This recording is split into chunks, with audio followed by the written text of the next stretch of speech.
train killer boy. I try to keep it humble, but don't tempt me.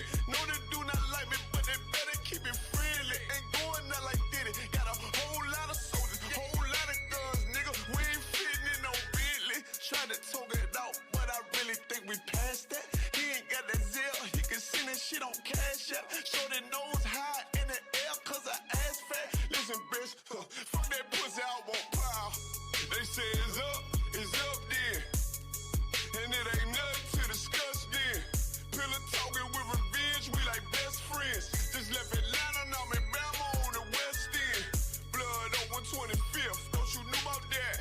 I can't fall out with my niggas, where they do that at? In position for that power, I can't get it back. I got that on me now, we don't play like that. If the nigga cross the line, he must want me to step a son. Running hard, moving it on up like George Jefferson. You got the bag, yes indeed, got the whole recipe. Got the bitch begging please, coach it's like the referee. Nigga think I'm tripping about that shit, now they out. Niggas couldn't keep it true around this bitch, and I'm a paw. Hold on, let me get the scoop on this nigga, think he flawed. Had to tell my man the truth about that bitch, cause that's my dog. They say it's up then. And it ain't nothing to discuss then. Pillow talking with revenge, we like best friends. Just left Atlanta, now I'm in Bama on the West End. Blood on 125th, don't you know about that? I can't fall out with my niggas, where they do that at? In position for that power, I can't get it back. I got that on me now, we don't play like that.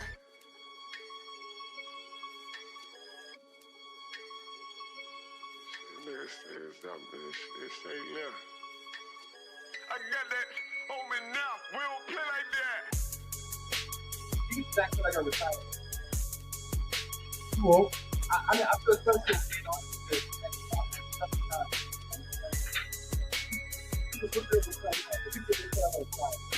Everything out here is the same. I feel special. If I get blue, I can jump on the gold.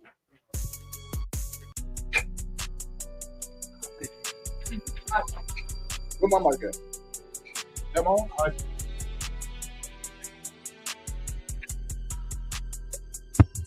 Oh, I think I'll use the mic. Sit over there.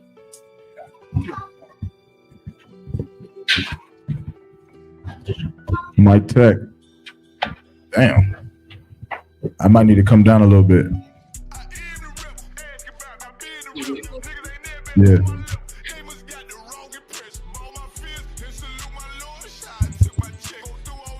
Nah, like, not on the speaker. Check mic. Mic check, mic check. Salam. Mic check, 1 2 1 2. Let me know if y'all can hear us.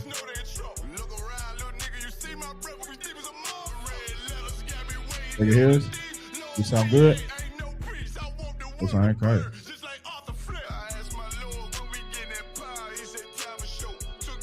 Stay tuned. Right after this, we rolling. The water. Test 1 2. Test 1 2. All right. Y'all hear me on my microphone? I'm coming through clear. Hey man, y'all get y'all questions ready. All the questions that you're afraid to ask in class. Get your tapes ready. Make sure you get your questions ready. If you want to send it anonymous and you got my contact information, you got my Facebook, text your question to me anonymously. I will not say your name, and I'll get the question answered for y'all on the CBP tonight. We already got one question. Ready to go. So that's where we at.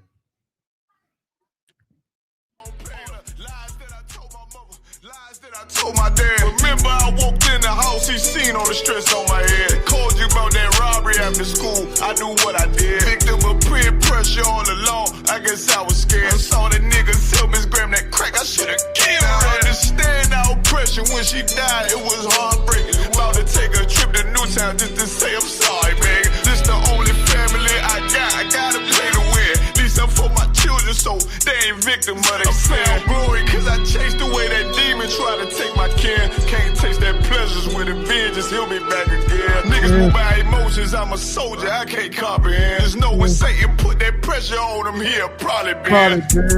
Jumped off in that water, he can hardly swim. Strap on me, to protect my people, I'm on God. I got a crazy bitch, love the crazy in me, call her Harley Quinn. Remember what you did for me back then, always a long friend. Text my nigga threw his life away, I'm in a dark place. You supposed to be right here with me, you chose the wrong side. Wasn't always friends, we locked in after no, I can't go like that, my lord, no, not this time. I am the rep, ask about, I been the rep. Niggas ain't never been on my lip, they must got the wrong impression. All my fears, and salute my lord, shot, took my check. Go through all this, just to drop my sword, that shit out the question. Kyle can't call 144, we got the wrong note. Keep talking, I'm deep stroking, revenge, she a grown. I got 2 Glocks, fully loaded, nigga, I call him dumb and dumb. What's wrong with him, he should've known better, he must be on something. Ass Mr. Bring me back, they come, niggas know they in trouble. Look around, little nigga, you see my brother, we think was a mom. Red letters got me waiting on the thief, Lord, we ain't no priest, I want the world to burn, just like Arthur Flint. I'm trying to start this fire, but I'll be patient, Lord, I'll be still. My enemy took a turn for the worse, that shit gave me chill. Certified poverty ain't one Western, he don't fit the bill. The call, cause next season we're soldiers circled on the field. I said we gon' teach him all to run, we gon' teach him all to kill him. If you can't go to him alone, then you ain't in this shit for real. Cap, you get them orders, what you do, how you keep your cool, how you find the truth. I said some niggas told me some real shit. When your Hunter said, God ain't 50-50, he revealed. Then Muhammad said, you had these little things, you get the kill shit. I was lost, I thank the Lord, he put that zeal on me later. Don't say that, hold up, fuck that. I thank the Lord, he put that zeal on me later. So I got niggas up on Willow Road, that still owe me a favor. It was a nigga up on Bear Roads putting me on case. Shit, I know a nigga up on State Road that shoot nice like little baby. Could've went crazy, you think you the one with trauma, huh? Nigga, please, I was with them boys in the hood, just like Jordan did some shit I ain't gon' never tell. Ones that know it's God in me. Why I get that mercy, Lord? Don't know why you guarded me. God, I know you love me. You saved my life that night on New Year's Eve. I was out there riding with them demons like a dinner thief. Lord, I'm still trying to change. Please don't bring that darkness yet. It ain't hard to battle with me, but I am the wrong one to tell. I let some brothers down to this day. It's my biggest regret. But I know that self-I-took forgiveness is a bigger flick. The only reason I made the call, only reason I come get her. so I can ride and watch the world burn, just like Arthur Flint. I am the rip. Hold on.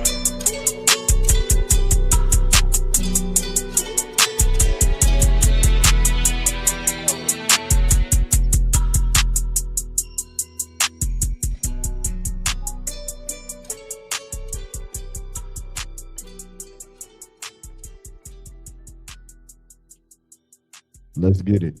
The content provided on this podcast is meant solely for entertainment purposes and should be taken with the appropriate degree of humor and not too seriously most of the time.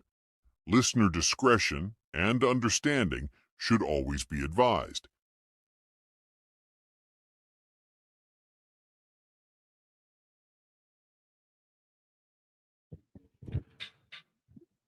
Most High in Christ. We here, man. We made it.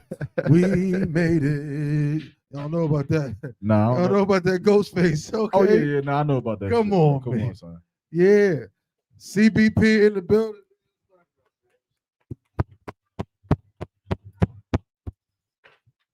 Hey, y'all know when niggas think they cool.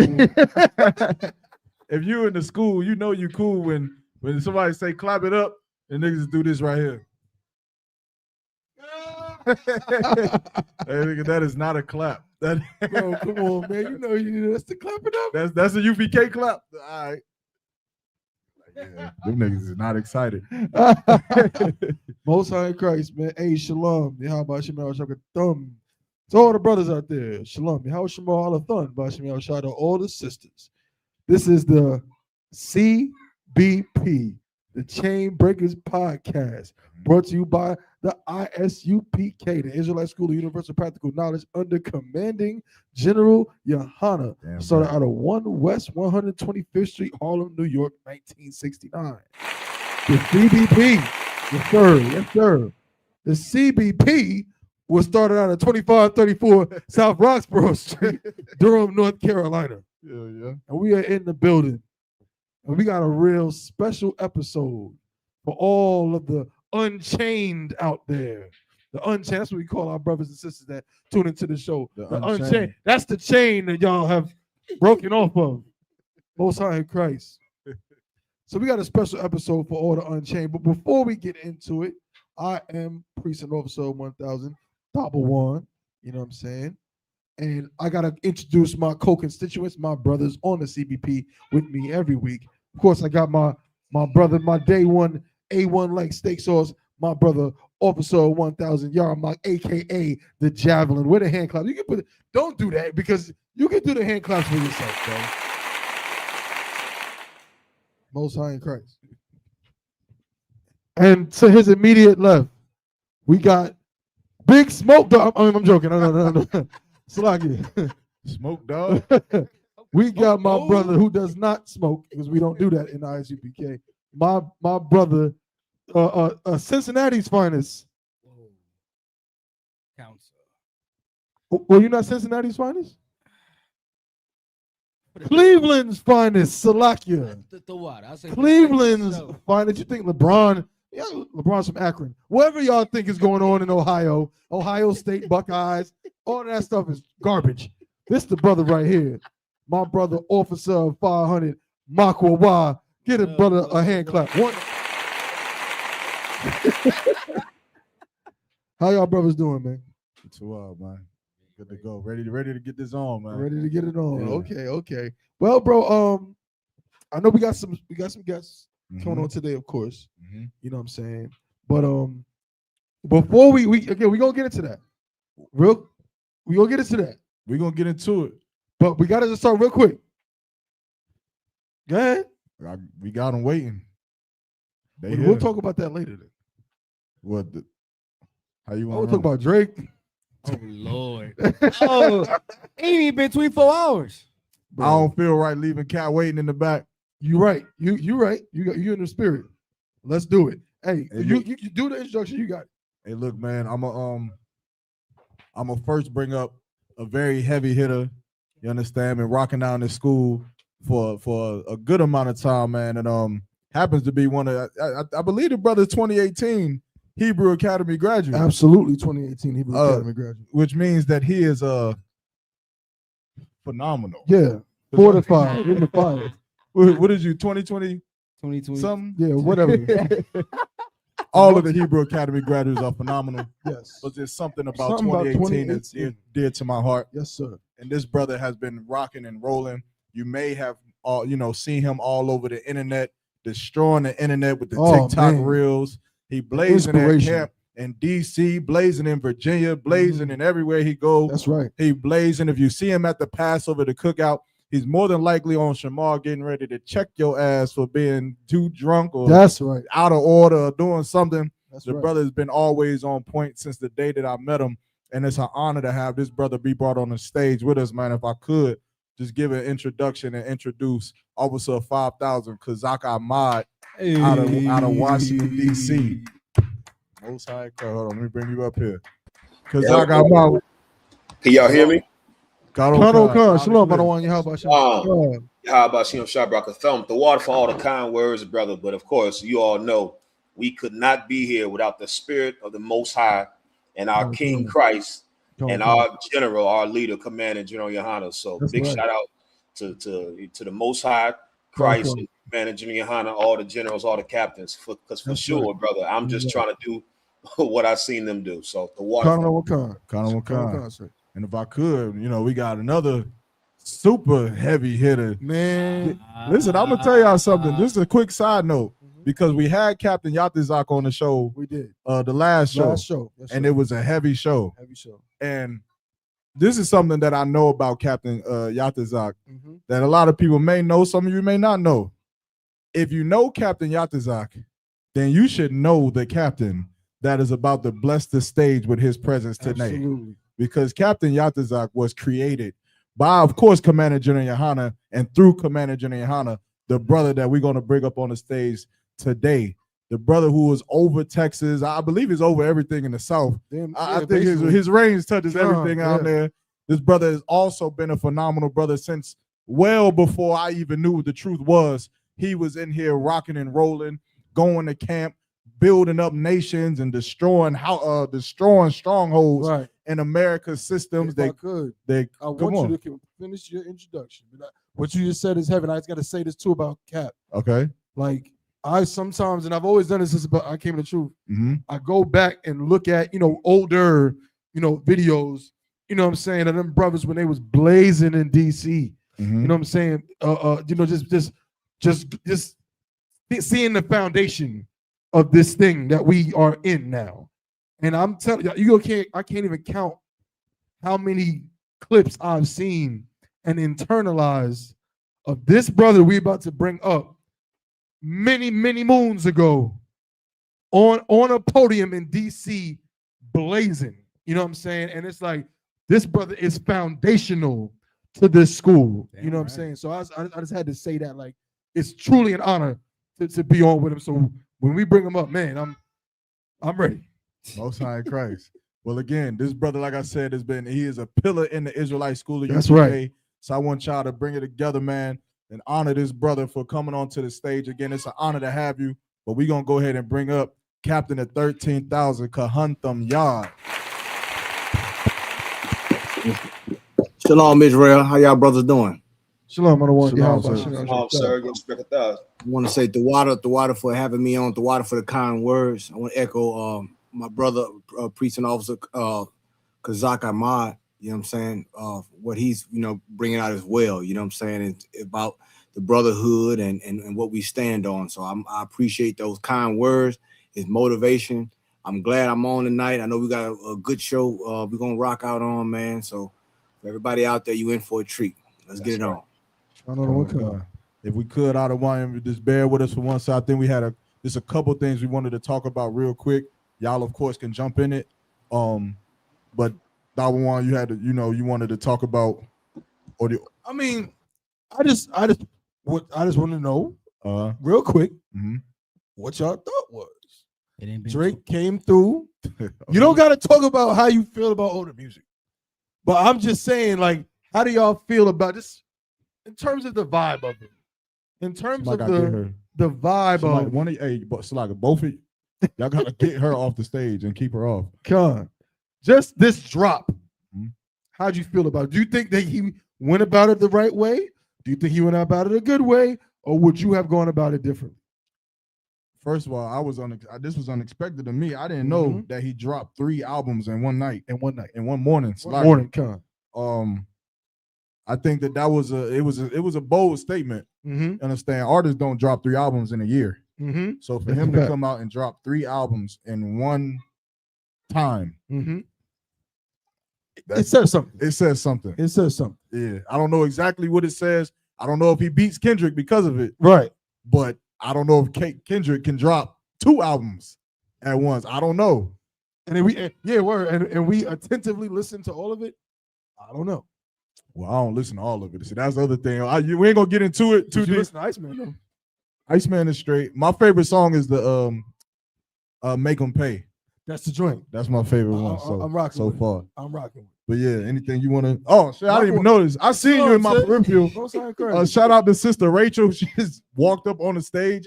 Where is this Shamar at? This guy, he's over there asleep.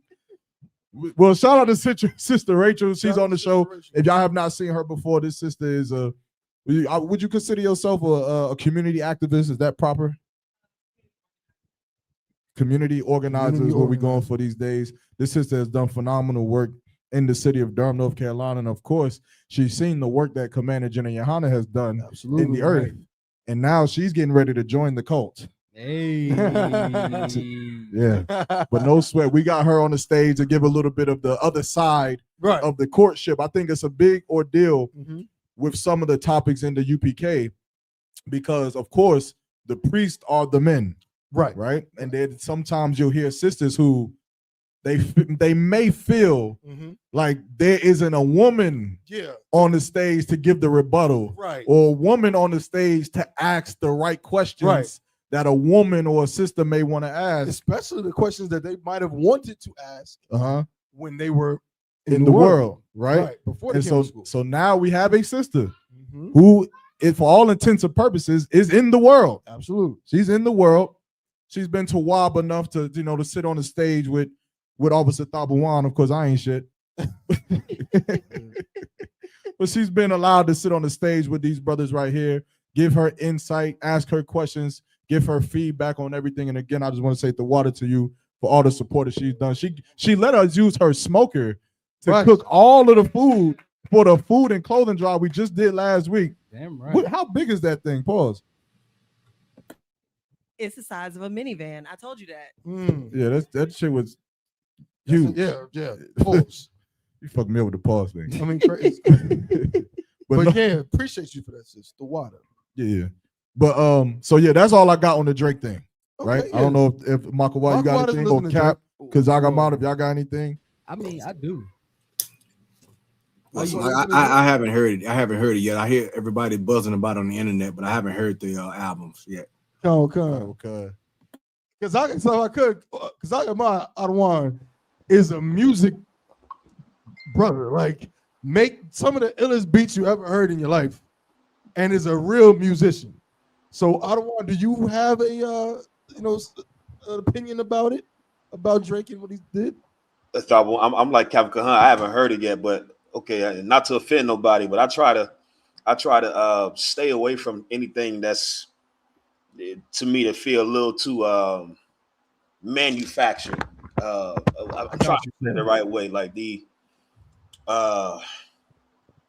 it's just, to be honest with you, just so much going on right now. It's really, I've seen a couple of posts about it, but it's not in my purview. But Drake has some good songs that I like. Usually they the songs with him singing. I don't like too much of his rapping. Right, I agree. I like this. I like the songs when he's singing, but I haven't heard too much of this. I haven't heard any of this. So I got y'all brothers got it on that one. So no sweat, sir. Duly noted. Let's get into it. Was that it? Yeah. Because Marco, he don't know nothing about Drake. I mean, I do. Hold on now. What you gonna say, Marco? I just gonna say, ain't even been 24 hours. You gotta let it. Did you listen to it though? I did. What you think?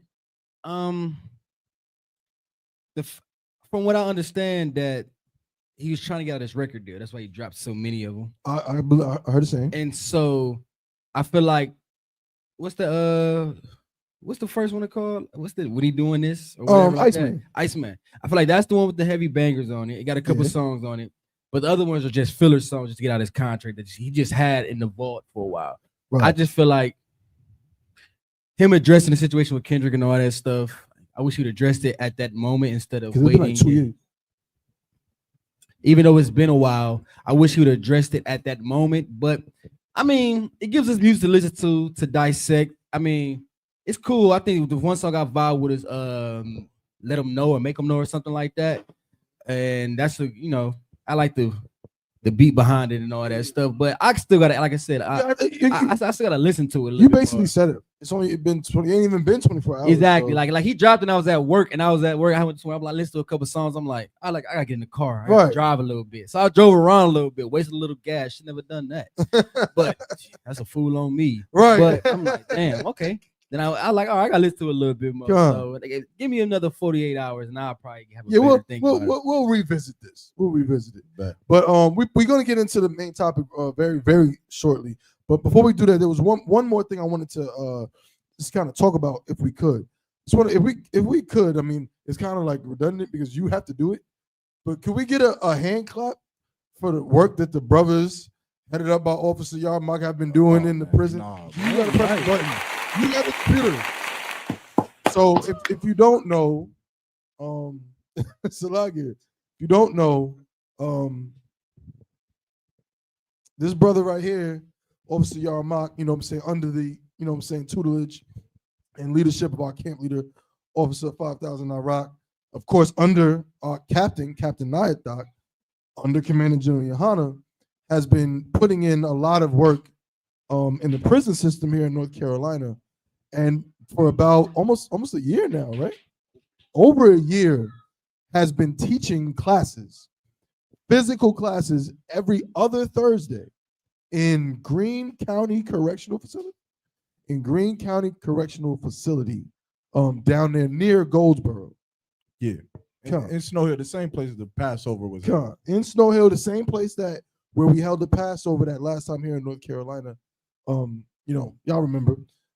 So the brothers been doing a lot of work, and shout out, we got some other brothers here that have been rocking with them. Shout out to Officer Nadia. You know what I'm saying? Shout out to Cooper Yazakar. There's some other brothers who couldn't be with him recently, but shout out to Officer Mahayar. Shout out to Officer Hawan. Am I missing anybody? I know it's been a little while. Officer Yanazar, at one point, he hasn't been able to get down there lately, but Officer Maga Ward. Officer Maga Ward. Gotta give a hand clap. So down there, consistently to the point where now there's opportunities opening up for 2 other prisons. One is pretty much almost signed, sealed, and delivered that we're gonna be teaching in, and we're working on Central Prison, right? Not we're in Durham right now, but a couple miles away in Raleigh. So I guess I just want to ask just a question or two. Nigga, what is it like to be going into prison as an Israelite? And bro, what is that like? Like, is it like you go in there and is there dudes like hanging on the bars, like going crazy, yelling and like, I'm gonna get you, or like, what's it like? Nah, I mean, it's not like that. Dad, that's a funny question. I was just talking to Yazakar yesterday when we went in, because I was asking him how did he feel coming into the prison now versus how he felt the first time. He was pretty much saying the first time he was like, oh shit, like once them doors close behind you, you in it. You know, if they did decide to riot, the shit gonna go on lockdown, and I guess the COs will try to protect you as best as possible, but you in the prison, so it's not much, anybody could really do. But the prison that we in, it's not like Rikers Island. Right. It's nothing like. Is that even a prison or that's a jail? Rikers is a jail. Well, it's not a prison that may have like the reputation of Rikers Island. So the inmates are not so chaotic, and then even the ones that are chaotic like that, they're not allowed to come to like the general population. So I wouldn't really see them so often. But it is. I'll tell you where I get the more the heckling from is from the COs, the people that work there. Like the people that work there, at first they hated us. Wow. They tried to antagonize us. They tried to humiliate us. They tried to bar us from coming into the prison. It was one time in particular where Officer Yanazar, and if you don't know him, he's a very older brother, and he has a metal hip. And we had went into the prison a few times, no problems. But this time in particular, they had some white captain who met us at the first checkpoint, and he was scrutinizing every single thing to the point where they scrutinized his metal hip. And they were pretty much saying like, nah, you gotta show some evidence or show some proof. So they made him walk all the way back to the car to get a doctor's card or something that shows he has a metal hip, just to allow him to come into the prison. Good night. And they would start doing things like sending the inmates off to recreation at the time that we would come to teach. Of course, through the counsel from Captain Zakar, I went and I just shout found out to Captain Zakar. Yeah, shout out to Captain Zakar. Right. But I just went and found the head chaplain of all of North Carolina. Wow. I just found her, and I just wrote her a very tasteful email. Just wrote her a very tasteful email, and then I just called her, and I just told her about how disgusting, the correctional officers at the Murray facilities have treated individuals who are sacrificing their metal hips to come and teach the inmates how to be better human beings. That's right. And she ended up giving me a call, and then she told me that she would call the chaplain at Murray, and then eventually the situation got resolved. And ever since then, we have been welcomed with open arms. Ever since then, it's like, we go in there now, and they just talking about the Cowboys or some shit. They just like, the Israelites is here. So that's pretty much what it's like now. In the beginning, it was a little rough, but now it is like that. We do see some inmates though in the class that look crazy. I told y'all the one before. I tell y'all all the time. There's this one Mexican brother with tattoos all over his body, and he tattooed both of his eyelids black. Damn. I'm gonna lie to you not. So I'm looking at him, and I just be looking like while I'm teaching through my shades, like, can this nigga see me? Like, how the hell does he see me? But he actually participates in the class, and he could see, man. So you could tell there's a lot of brothers in there that have done wrong in the past, but are genuinely trying to change their life. So that's the temperature of the prison right now. Most High in Christ. If I could, brother, I just want to salute you, brother, on doing that work, and the brothers that's assisting you, man. There's so much needed for our brothers that's in the darkness. You know what I'm saying? That's behind that heavy metal, man. It's ways for them to escape spiritually by you giving them those classes and things like that, and it's gonna rehabilitate them. You know what I'm saying? On the longer they stay in there. You know what I'm saying? So I want to salute you, brother. Stay the course. Continue to do what you do. A lot of our brothers are incarcerated. Not all are innocent. Not all are guilty. But whatever the case may be, they're gonna get a chance. You know what I'm saying, to change their life. So it's important the work that you're doing, and it's not minimized in any way. So I just want to say. So the water for that, and of course, the water to Command General Hana. This is his work. That's right. This is his work. This is him doing it. But the water. Last thing I was going to ask you before you get into the topic, in regard to the prison, was so you go in there. So right now you go in there every other Thursday, every second and fourth Thursday. Second and fourth Thursday of the month. Mm-hmm. Okay, so I guess my question was, when it comes to, so now you're about to transition to these other prisons. Have you met any resistance in terms of trying to expand outside of Murray County? Yeah, the second prison that we have is it's a phenomenal story, but I've been holding on to it because it was something that happened that was so like it was the Lord. There was nothing else I could tell you except it was the Lord that spoke during this event that I had to go to and represented the UPK doing a mental doing a mental health recovery event, and they offered up resistance, but something happened. Captain Zakar, he wants to give that story out, so I gotta leave. I got you. No sweat. Well, bro, the water, you know what I'm saying, the work you're doing is amazing. You and the brothers again under Oversight Rock, Captain Doc, under Commander General Johanna. So man, I just, Lord willing, man, we're gonna see you do more. So we might have 3 prisons, bro. Mm-hmm. We might have 3. Shit, we might have 300 brothers in the prison department is rolling. Captain's a car and that whole squad, they are about to tear these prisons up. I know what it was. I wanted to ask. I know what it was. Come on. When you go into the prison, you have brothers sign up for the trooper program, correct? Could you talk about that right now? Briefly, you don't got to get too long with it, but how are we looking right now in terms of signups for brothers who are seriously considering joining the ISUPK? Well, as of yesterday, I put an announcement out last night or this morning, Slugger. But as of yesterday, we have, give me 1 second, I'm gonna give it to you. But we got 51 brothers who have signed up for the trooper program. Good night. 51 brothers, and two brothers yesterday. And like I said, there's about 9 brothers that have stayed in communication, meaning they'll call on the phone, asking questions, showing up to the classes consistently. Now to the point where I'm recognizing them, and a few of them brothers, y'all gonna see something here. I don't want to jump the gun, but y'all gonna see something that Lord allows is gonna shock the world here in a second. There's one brother who's been released.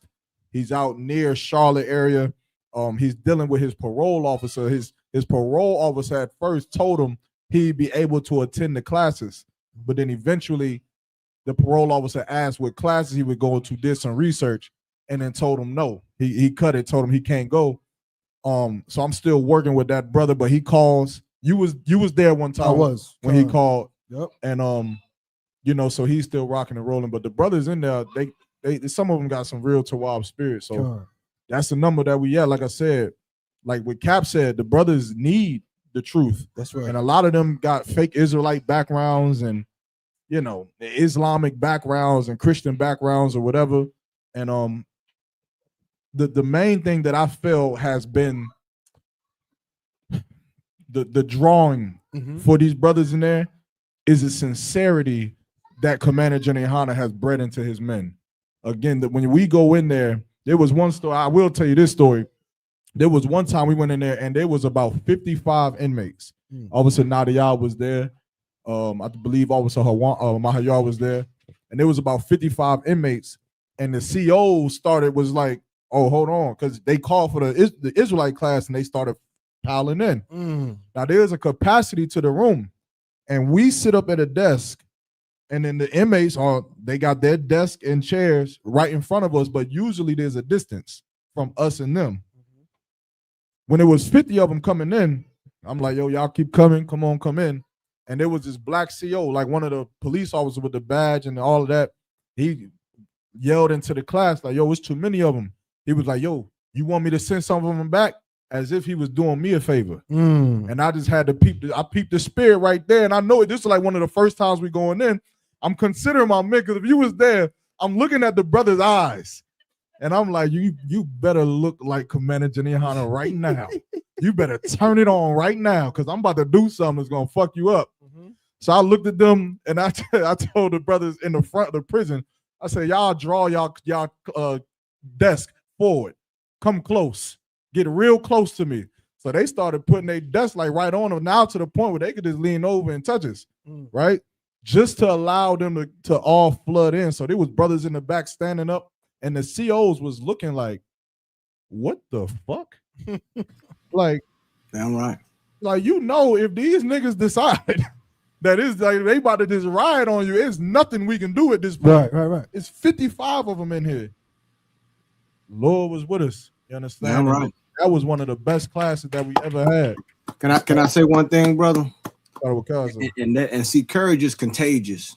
And one thing when you would talk and dealing with men behind in those correctional facilities, they can see courage and they can see fear. And what you displayed is courage, and that right there is so needed, man. Like, and it's so much that if the CO say, "Look, do you want me to pull them back?" You like let them all come in. It's like Daniel in the lion's den, damn near. You know what I'm saying? You up in there, but that's how you got to be. The Lord, the Holy Spirit. See, if that was the Roman Catholic Church, they would have said we can only have 5 people in here. Right. They would, but see, eventually your faith will be tested. It's going to be tested, and that's one instance of you showing yourself, showing your character and your integrity and your courage to say, let them all come in, because what I'm about to give them, the truth alone disarms a man. That's right. You understand? When you dealing with truth, the truth disarms all negativity. That's why it's so powerful. So when you go in that's a good lesson for a lot of the younger men that's coming up under you. Be courageous. Be at the forefront. You understand? Like you got to be a shepherd. You know what I'm saying? That's what a lot of these people who are cosplaying like they real men of the Lord, they're not doing. But you showed that day that, you know what, let them all come in. Let them get right in front of me. You know what I'm saying? And the Lord was with you on that too as well. So I just wanted to make that point. Again, that's Commander Janihana, man. So y'all give it up for him. Without him, none of us, I'll just be in the prison with the niggas without Commander Janihana. So the water to him. But that's pretty much it, man. So we good? Y'all ready? Yeah, I'm ready, I bro. think they ready, man. Yeah, let's get it on. Most High in Christ. Of course, the topic of tonight's show is the big C word. Courting. Court her before you know her. Court her before you know her. Now, this is a very heavy topic, man, because we've seen a lot of stories in the world where brothers are getting these women, having sex with them, sisters are getting these brothers having sex with them, and then they're finding out that the man or the woman that they slept with is far from the man or woman that they should have slept with in order to have a healthy marriage that lasts more than 2 months. And so now what Commander Janihana is bringing to the world, to the Blacks, Hispanics, and Native Indians, is this thing that it's almost like a lost art, courting a brother or a sister. And so this is the topic for today. If you have any questions about this topic, type it into the chat. If you want to come on to the live, ask for the link. Again, there'll be a hot link provided for the chat. You'll be able to come up here and talk to Cap, talk to Officer Kazak Ahmad, and we're gonna be able to answer every single question that you have today about courting, how it works, the benefits of it, how you should do it, and how you know whether you should do it or not do it. And with further ado, without further ado, Salaki, it's English major, man. Damn. With further ado means you're going to prolong it longer. You know, if you wouldn't have said nothing, no one would have even noticed. I know. Anyway, then he gonna turn my mic off. What? Without further ado, Captain Kahan Domyad, courtship. What does that mean? Someone that has never heard this word before, has no idea what you're talking about. What is courtship? Okay. All right. Well, courtship. Okay. For one, courtship is our culture. Let me just start there for a lot of the young brothers and sisters out there, because they know what the word culture means. And it's our culture from ancient. This is something that we've always done. And a courtship is a rite of passage that you are able to enter into a marriage with honor. Okay. So when you have a courtship, just think of it like this. For all those out there listening, you ever seen the Animal Channel or the Discovery Channel where you see animals and things like that? To show you how natural it is. Every animal or species has a way of courting, right? A way of introducing itself to the opposite sex. You know what I'm saying? And that right there is our that's our format to how things are supposed to be as far as a nation. All right. So when you look at courtship, I mean, when you just look at it like this, it's okay. It's a period of time when two people get to know each other romantically on a more personal level before deciding to enter into a committed relationship, which is a marriage. All right. So when you think of a court, I don't want to get too all the way into it. I want to get ahead of myself, but just think about it like this. When you think of a basketball court or a tennis court, what do you have in the court? You have lines, right? And you know, past this line, you shoot the ball. It's 3 points. Inside this line is 2 points, right? And you know, you go past this line here, it's out of bounds. Or a tennis court or any kind of court, there's boundaries, right? Wow. So what courtship is, it's different from dating. I don't like to use the word dating because a lot of our people, they like to use the word dating. Courtship is more intentional. Okay. So meaning courtship, meaning you are getting to know this person without sex. All right. I gotta highlight that. Sex. I gotta say that because I know a lot of people, they want to jump to the sex. Right. Well, this is a way of you getting to know this person. It's almost like a premarital simulation, but without sex. So and here's the beautiful part about it. There's oversight. Right. So when you look in the Bible, when a man wanted to get to know a sister, he wanted to get to know a woman. He wanted to date this. He wanted to start to get into a relationship where he wants to marry this woman. What would happen is this brother's family and this sister's family would meet and they would discuss the terms and conditions, even the length of the courtship. Meaning this, he had to get permission. Right. Dating doesn't give you can date anybody. Right. But courtship is a lot more, it's more oversight, it's structured, you know, and that's what the UPK provides. A lot of our people now, if you look at relationships now, I mean, you got so many self-help gurus and people who call themselves doctors who not, people who just have a platform for parasites and you know, giving people all kind of bad advice. When you understand what God intended, his natural order of how a man and a woman is supposed to be since Genesis, you will understand how this process works. A lot of people believe because it's organizational that it's not organic, but it's exactly what we need. in our nation, in our culture. It has to be reinstituted, because if you enter into a courtship, there's so many things that has to be transparent. You get what I'm saying? Usually with dating, there's so many things, as they say, red flags. There's so many red flags you miss in dating that you won't miss in courtship. Because remember, we're talking about time, and time, in a certain amount of time, certain things are revealed. Right. In the UPK, I like to say it's like a 2-tier vetting system. All right. This vetting system that we have is, let's say a brother interested in a sister, or a sister's interested in a brother. The camp leader what he does is he assesses if this brother or sister, first and foremost, is qualified to court. That's the first thing.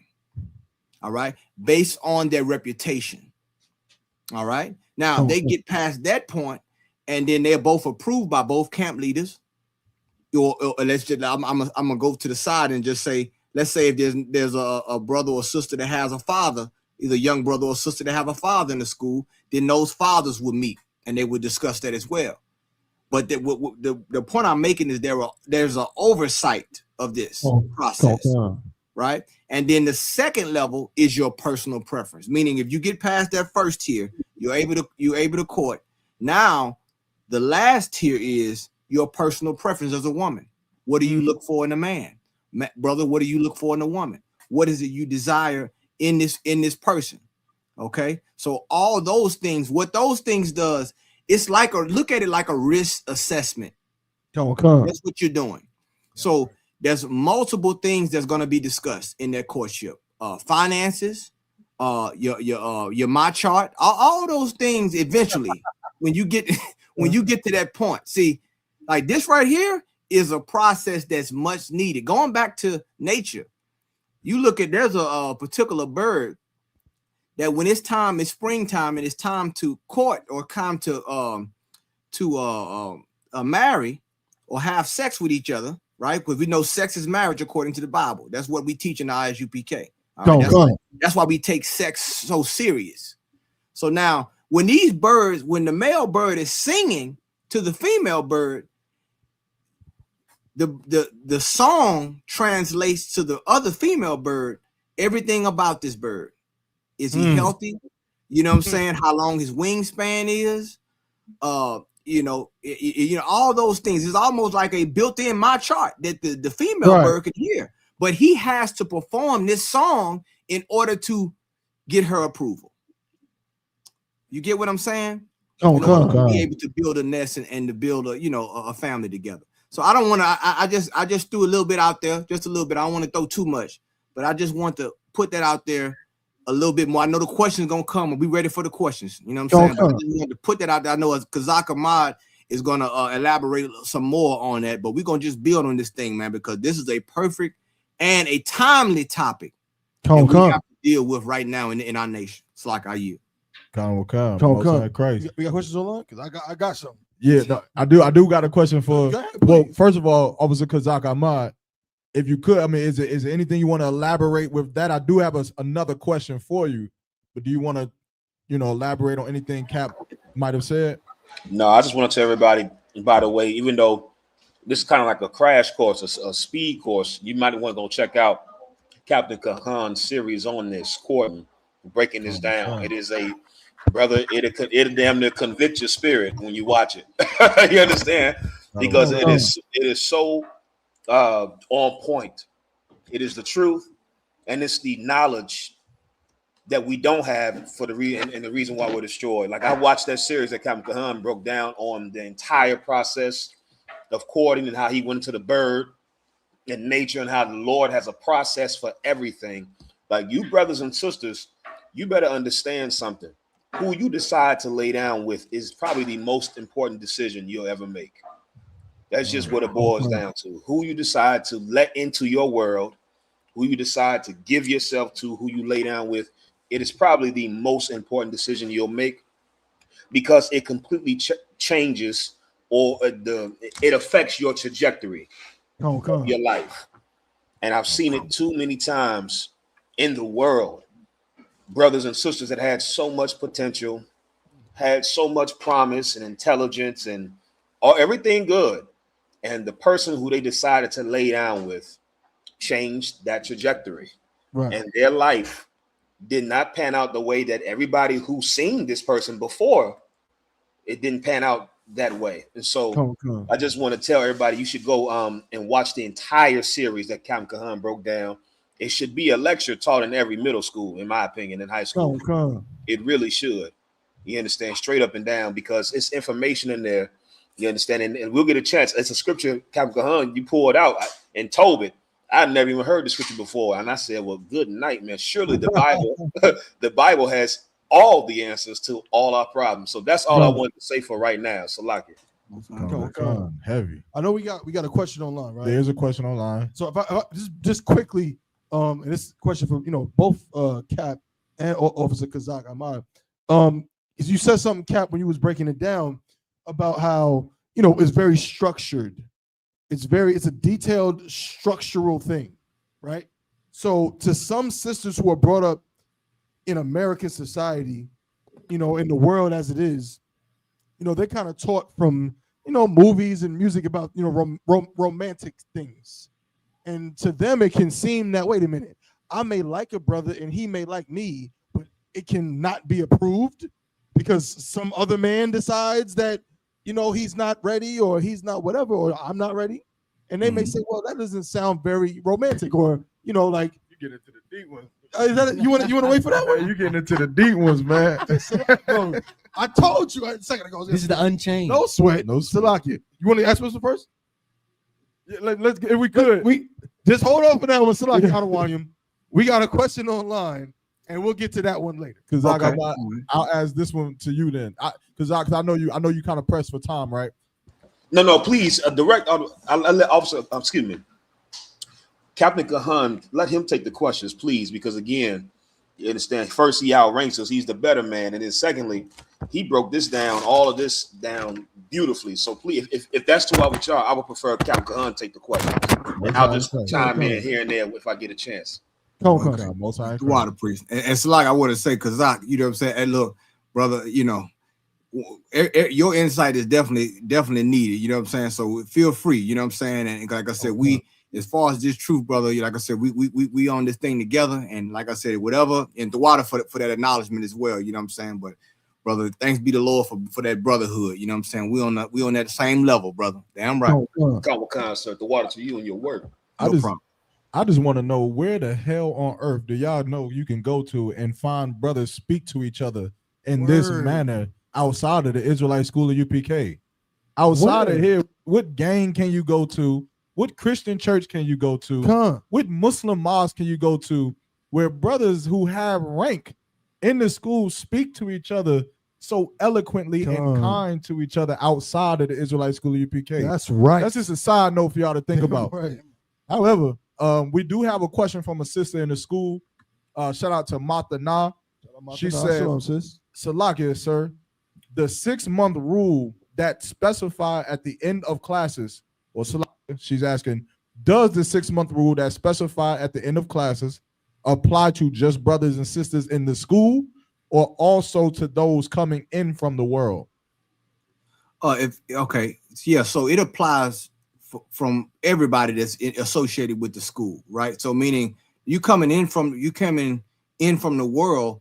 When you come in, meaning from the world, meaning you coming into the classes, you are now, when you come into the classes, you are now under our jurisdiction. What I mean is this, meaning you are in these classes and we're going to treat you like a brother or sister that's coming in to learn and change their life, right? So we don't look at it like, okay, this person here's been in the school a little bit longer. This person just coming in, different rules apply. No, it applies. It's universal and it's practical. So it applies to both brothers and sisters that's already in the school, and also those that are coming in from the world. And why do I say that? Because from the ones that are coming in from the world, when I say world, just so everybody know, these are people who are outside the knowledge of the Lord. All right. It's not a negative connotation, but it's just meaning they are without the knowledge of the Lord that we have in this school at their particular point. So meaning they're coming out of the world, right, into the school. So this right here is going to provide a framework, and it provides protection. That's another thing courtship provides. These rules provide protection for our brothers and sisters, because when we say you have a time to shed yourself of the world. When you ever in the classes in ISUPK, when you hear someone say they make the announcements and they said this brother or sister has to have time to shed themselves of the world, what is that doing? That's allowing them to become a new brother or sister. Come. You get what I'm saying? They coming in, they thinking about their body count. They're thinking about, how many women I done been with, or how many women I done done wrong, or whatever the case, or how many men I done been with. You want to alleviate that by letting them being born again, to become a new creature in Christ. That's right. All right. So I hope that answered. I believe that answered the question, but y'all let me know if I'm they picking up what I'm putting down. If I could, so now the sister didn't say it, but I do want to see if I could help the sister out. I believe that maybe another part to the question is imagine a woman is married to a man, right? And they're both in the school, both the brother and the sister. And that brother, he goes out in the world. And he finds a woman that has never heard anything about the UPK. Does the 6-month rule apply to her? She has not came to a class. He's just talking to her on the side. Is he at fault or breaking a rule of the school by talking to her or even marrying her without doing the courtship process? Okay, no. In that case, and I want to preface it with this: we encourage all brothers and sisters to take this knowledge that you have and apply wherever you go. Okay, but now that brother right there, he's not at fault for marrying that sister. If he want to marry that sister, he may, it may not, court each other for a long time, or whatever the case may be. Now, what he has to be careful of is the type of woman that he's dealing with, because remember, I told you this process here provides protection. When you have somebody, when you marry a sister, if a brother marry a sister outside this school, there's a lot of more issues you're going to have to deal with, right? Because she don't have the same beliefs. But does that make him, did he sin by doing that? No, he did not. No, he did not. That structure that we have in here is for this body, and we encourage brothers and sisters to carry that wherever you go. All right, but it doesn't mean that he's sinning because he met a sister, they've been talking for a few months, if maybe not 6 months, but he ended up marrying this sister. That sister could come into the truth. That brother right there can bring her into this school. You know what I'm saying? Right. That may be a way he bring her into the school. Right. You know what I'm saying? But those cases vary, on a case-to-case basis. It depends on how seasoned and how much knowledge that brother has. You know what I'm saying? Because remember, and another thing about the courtship, the man is the source, the woman is the resource. We're going to get deep with this thing now. You understand? Because a lot of times sometimes you can invite discord by marrying the wrong woman or marrying the wrong man. Same thing with a sister. You understand? A sister that comes into this school, we encourage brothers and sisters to marry inside the school and bring that brother and sister into the school so that 2-tier vetting process can take place. Because there may be some things that you don't see. Everybody doesn't have the spirit of discernment. You know what I'm saying? A lot of times when we look at one of the flaws, I believe, of the flesh or human nature is that when we see something that looks good, we assign good characteristics to it. Damn. And that's one thing that a lot of times, like a woman look at, he's 6 feet, he got the abs, he got the 6 figures. He's going to be a good father. Right. Because that surface level is what you're looking at. You understand, brother? He said, she got the, the double D's or whatever, the body, the Coke bottle shape. You know what? She looks good. She'll be a good mother. But that is your desire speaking. Right. You know what I'm saying? And the spirit is not surface level. It's always deeper than what you can see. And that's why courtship, you know what I'm saying, it's better that there's more to it than meets the eye. That's So I right. hope I answered that question. Connor don't care. Water. Damn. It's like I still just want to offer Officer Kazaka Ahmad, if you have anything you want to come in and say. And if I may too, I just want to read this scripture really fast, just to piggyback off what Captain Kahan brought out. Like y'all the one you want one of us I can read it for you, sir. Of Most High Christ. If somebody can get Tobit chapter 8, verse 7, please. And this is what Captain Kahan was describing especially with the thing that looks good.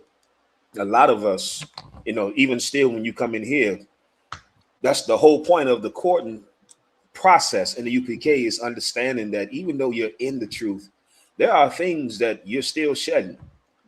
And if you want to be completely honest with yourself, you understand some of us will be shedding things our entire life. You understand? It's just a lifelong process, learning how to become a better brother, a better husband, a better sister, a better wife, a better person. There are things that you're going to be shedding your entire life. But when brothers and sisters first come into the school, they still have the ways of the world and certain actions and thoughts of the world. And what you don't want to do is let lust blind you from seeing somebody is clearly not ready. They're not ready to take on this lifelong responsibility of being joined to someone in marriage in the eyes of God through sex, because sex is marriage. And so fighting your lust and putting your emotions in check and saying, you know what, I'm not seeing this properly. So I need to go to someone better than me and get their counsel about it. So now that I can wipe the fog from my eyes and get reset. And you might have to do that every week. Some of you so into the person that you think you're seeing for that moment. And you got to get reset. You got to get called to get counsel and get reset every week and say, all right, this is what it is. Let me wipe them glasses for you again. You understand? Right. Until you get your own discretion and wisdom to see, oh, they weren't ready, or oh, I wasn't ready. So succumbing to your lust is the worst thing you can do. You understand? And this scripture right here is a perfect precept of what a man of God said in regards to getting a woman. And this is what every brother in here should aspire to and should be. You understand? If you're not this already, you should aspire to be this. Please, brother, read that. Salaki. This is the book of Tobit, chapter 8, in verse 7. And now, O Lord, I take not this my sister for lust. This stop right there. This is so heavy because if you can remember this, brothers and sisters alike, this is Tobit speaking. You understand? But this is brothers and sisters alike. And General Muhammad has said this, and it is a glorious thing once you realize it. There's going to be times in your marriage, you understand, or in the courtship, that you have to remind yourself, okay, when it's all said and done, this is my brother or this is my sister, right? First and foremost. And that should be the baseline of how we deal with each other. You understand? Like that should be always, if all else fails, we come back to this. This is a prince of the power, a daughter of Zion. Right. You understand? This is my brother or my sister. And Tobit is speaking in regards to this sister. You understand that he's getting ready to marry. But this is what he said in regards to this daughter of Zion. Read it again, please. Come on. And now, O Lord, I take not this my sister for lust. Tobit said, I take not this sister for lust, which is really, when you look at most of the time, almost all the time, before coming into the truth, you slept with the people you slept with, and you married the people you married out of lust. And again, self-examination is a rough but necessary thing. You have to be able to tell yourself the truth first and foremost. You understand? You could fake in front of everybody else, but you have to be able to go and look in that mirror and tell yourself the truth first and foremost. And you have to say, you know what? I'm lustful. I struggle with lust. Right. And it is the reason why my life and my decisions panned out the way it did and the way it is now. And now I have to learn to no longer make decisions regarding choosing someone off of lust. Now I have to make decisions based off of things that I never even considered. And that's where the counsel comes in. That's where the courting process is so important, because in the process of time, you get to address and check off certain boxes, and it's almost like a list. It's like, okay, well, let's go through this and let's check through this. You understand? Now you'll realize, brothers, I'm gonna tell you straight up and down. Once I realized sex is marriage and you got to stay with them forever, brother, I instantly started noticing things about women that I never noticed. Right. You understand? When I heard the UPK say that you had to stay with a woman forever, you start to notice things about women that you never noticed, and vice versa. Sisters start noticing things about men they never noticed, and it just completely shifts your mind. And that's just the surface level. We ain't talking about going into the deeper process of the courtship with the getting counsel and all those things. Keep reading, please. Hold on. I take not this my sister for lust, but uprightly. Therefore, mercifully ordain that we may become aged together. This is the whole point, the whole purpose, and it's beautiful. Tobit said, I take not this sister for lust, not because of how bad she may be or how pretty she is, or whatever that reason, whatever lust you may be into, not because she got a lot of money. Some brothers got a lust for money, and you see that sister working, especially sisters out here in DC. You see she making all this money out here in DC, and you out in Texas or Cali or wherever you at, across the country, and you see that sister making money. She driving Mercedes. Oh, she got on the red bottoms. Oh, yeah. I got to marry her. Whatever your lust is, you have to be like Tobin and say, I'm not going to take this sister for lust. I'm going to take her uprightly, meaning go through all the proper channels, the protocols, and do it the right way in the eyes of God. You understand? Through the Israelite School of Universal Practical Knowledge under Commander General Yohana. You understand? So that the Most High, and the purpose and the goal is so that you can spend the rest of your life with this person. You choose somebody for lust, it doesn't work. And we grown in here, and we all know this to be true. You understand? You look at some brothers got baby mamas, and you look at your baby mama now in child support court, and that tail don't look good no more. It's still the same tail. It's still the same tail. You looking at that big tail with anger and disdain as you in child support court. Look at that big nasty fat. It won you over though, and that's right. You have to not choose by lust. You understand? Sisters, vice versa. You seen that brother and he was tall and light skinned or whatever you went to, and then you understand y'all break up and now you can't. I can't stand his light skin. That's why he yellow. It's yellow. Everything that's right. Liked about the person. Everything that you thought you liked about the person, you'll find out was a lust, and it'll be the thing you despise them for when you're not together. The purpose is to choose someone uprightly so that you can grow old with this person and make new memories and have a beautiful family and raise up strong families and a strong nation. So, I didn't mean to be long-winded. All right. Yeah, right. The water, I don't want the water. So. He had to throw the light skin out there because Drake dropped the album. So like it. Come on, Thought, what you got? Oh, wait, there was a question, right? There was a question online. A sister had a question online. Salakia. She said, Salakia, sir, what if you came into the truth together? Is there such thing as courting as the new people you are becoming? Yes, there is a such thing as courting because you're new people now. But here's the thing. If you coming in together, it's beautiful because now you are witnessing each other change. And here's a good thing. You know who you used to be. Both of you know who you used to be.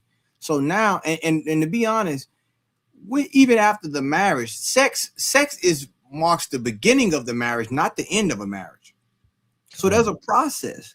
So even though you come in you and your husband come in, or the brother and his wife come in, you are still changing. And guess what? You're still courting each other because you're new people now. You get what I'm saying? So you're learning each other. You're relearning each other because you're not the same. So, and I encourage brothers and sisters, if you already are married, then I don't like to use the word dating, but you do the same things like you did when you first started. You want to keep that fire hot. You get what I'm saying? So you you're going on dates, you're doing these things, you're rediscovering each other because you're not the same person. And you got to not hold the past over each other. That's another thing. A lot of times when brothers and sisters that are already, in a union, already married, when they come into the school, when they have disagreements, they'll bring up what happened 5 years ago. That you got to let go. Same thing with the sisters. You gotta have to let that go. All right, because you're gonna have, this is you forgiving each other, and you're becoming a new creature in Christ. You're becoming a new brother, a new sister in this body, so you don't hold those things over your head. You know what I'm saying? So I hope that answered the question the sister had. So if I could just add a little bit to what you said, as far as in this, I'm asking a question because I've seen that, right? Where you may have gotten a sister very young, and I mean young in either age or just being in the truth. And then as you grow, right, you might have got her when you was a trooper, and now you're 50, and then you're 500, and along the time or years, like you've made all kinds of mistakes. You've gotten drunk and did this. You was in the club and did that, or you had to go to counsel for this. All of these things, and she sees it. And this is something that our captain out here, shout out to Captain 13,009 Thought. This is something that he said that I never, ever forgot. I'll never forget it. He said, familiarity breeds resentment. And because she's familiar with all of you, all of your flaws, right, now it makes it easy for her to resent you, to hate you. Right. And so what do you say to a brother or sister who may be in the position where she's like, where he may say, you know what? I've gotten counsel from Kazak Ahmad. I've gotten counsel from Captain Kahan, from Captain Nayat, from General Mahaiman, and I'm trying. I'm fighting to change and not be what I was. But then she is pulling him back. She's bringing up, you weren't this, or you did this, or I can't trust you now. I can never trust you. Or again, vice versa. Maybe it's her that feels like she can't trust him, or him that can't trust her, vice versa. What would you say to a brother or a sister who has that demon? Would you call that a demon? And if it is, what would you say to them to help them battle that? Salaki.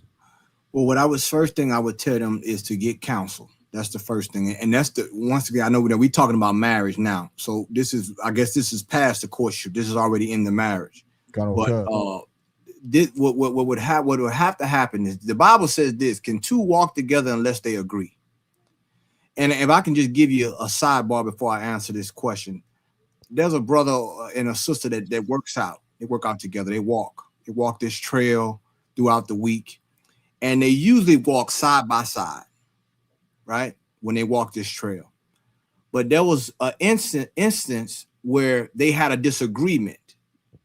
And the brother and the sister, they were still walking on the trail, but she had a distance between them now. You get what I'm saying? So they're going to the same destination, but they're going at different distances, if that makes sense. They both want to get to the vehicle, but they're more spaced out now.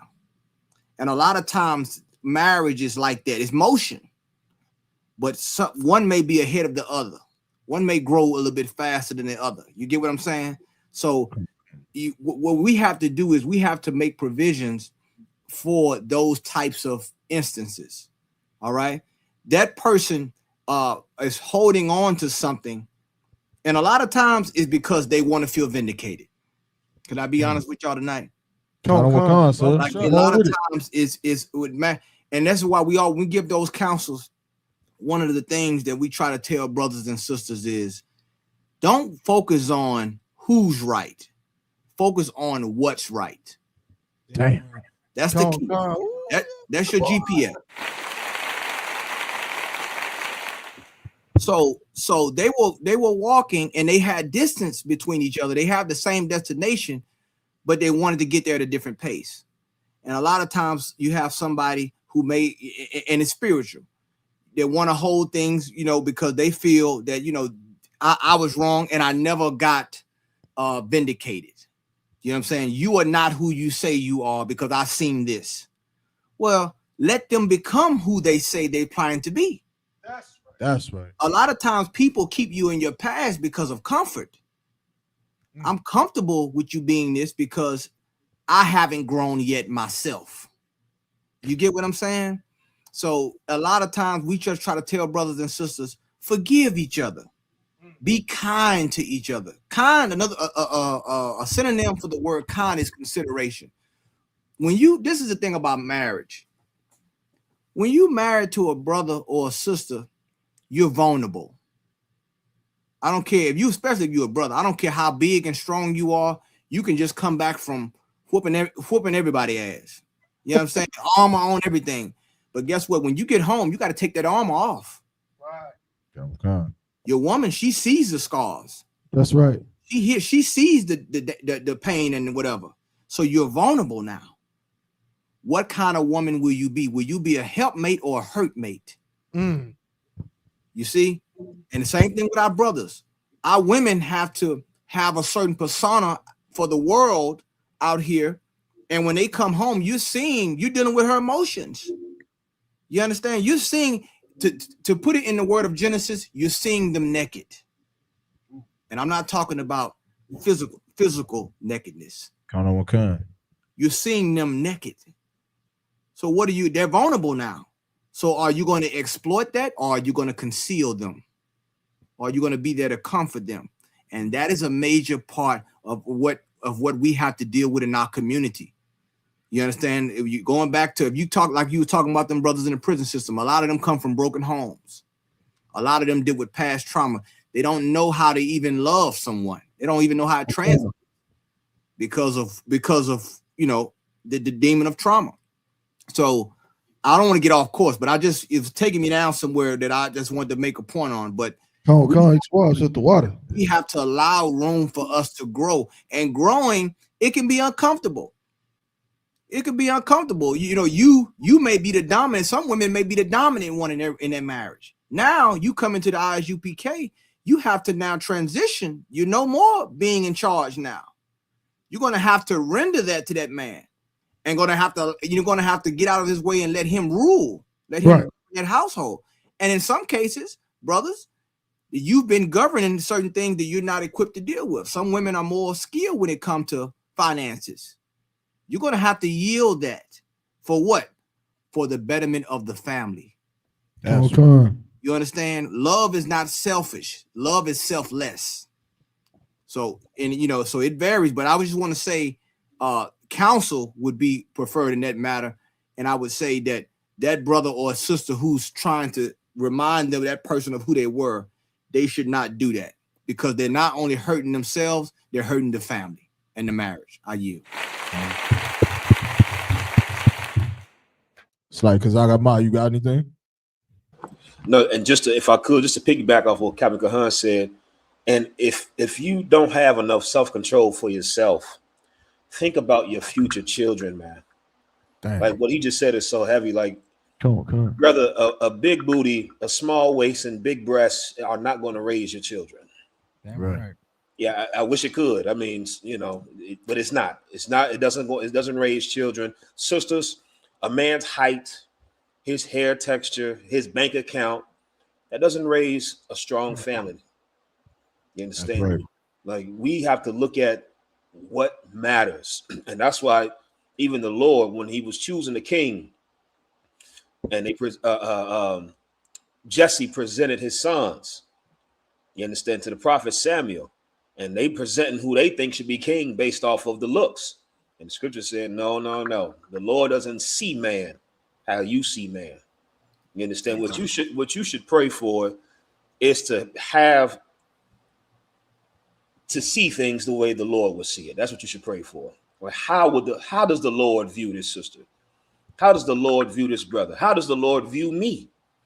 Right. Like, you should pray for that, so that you can, for the sake of our nation and our future children, you understand, bring them up in a loving home with both parents, you understand, old age, without them seeing so many of the things that we have all seen and experienced that some of us still to this day, we fighting things that we seen in our childhood. That's right. We're fighting have happened to us 20, 30, 40 years ago because Amen. our parents chose who they would marry based off of lust because no one was there to curate the process. And I hate to break it to you, a lot of you believe that you are equipped to make your own decisions in life.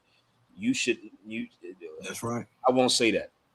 It's a lot. Right. That's I won't right. say what I was getting ready to say. You're not equipped to do that. Somebody has to tell you who you should marry, who you should consider, because we see what happens when we do it on our own. You racking up bodies, you're creating broken families.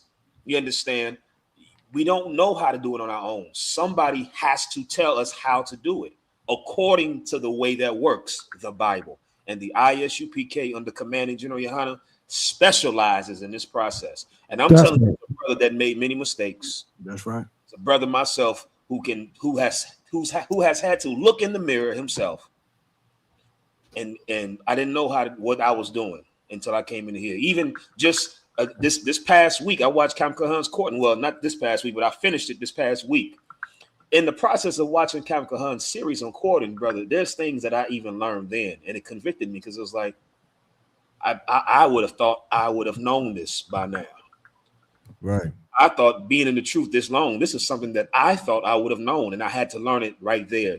And so you have to be absolutely receptive to understanding you are not wise.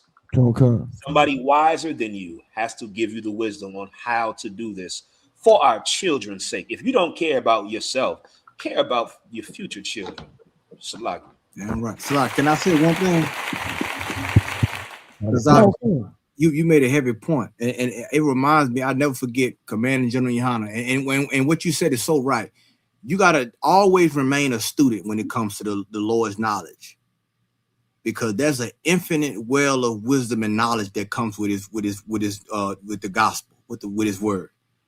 I remember as a young man in this school, I'll never forget it. I had a talk with Commanding General Yohana, and when you were young, and you you want to court and you want to talk to different women and so forth. But he said something heavy that changed my trajectory. I'll never forget it. I'm thinking about this girl and whatnot, and we talking, and he said something that was heavy. He said, "Kahan, a whore doesn't deserve you." Damn. And brother, it hit me like a ton of bricks. Damn. He said, a whore does not deserve you. And it made me raise my standards as a man. And as men, we're gonna have to have that conversation. We're gonna deal with the sisters too. But as men, we have to have that conversation and have to have that heart to heart with ourselves to know that what? This one, I know this woman. This woman here, she doesn't have substance.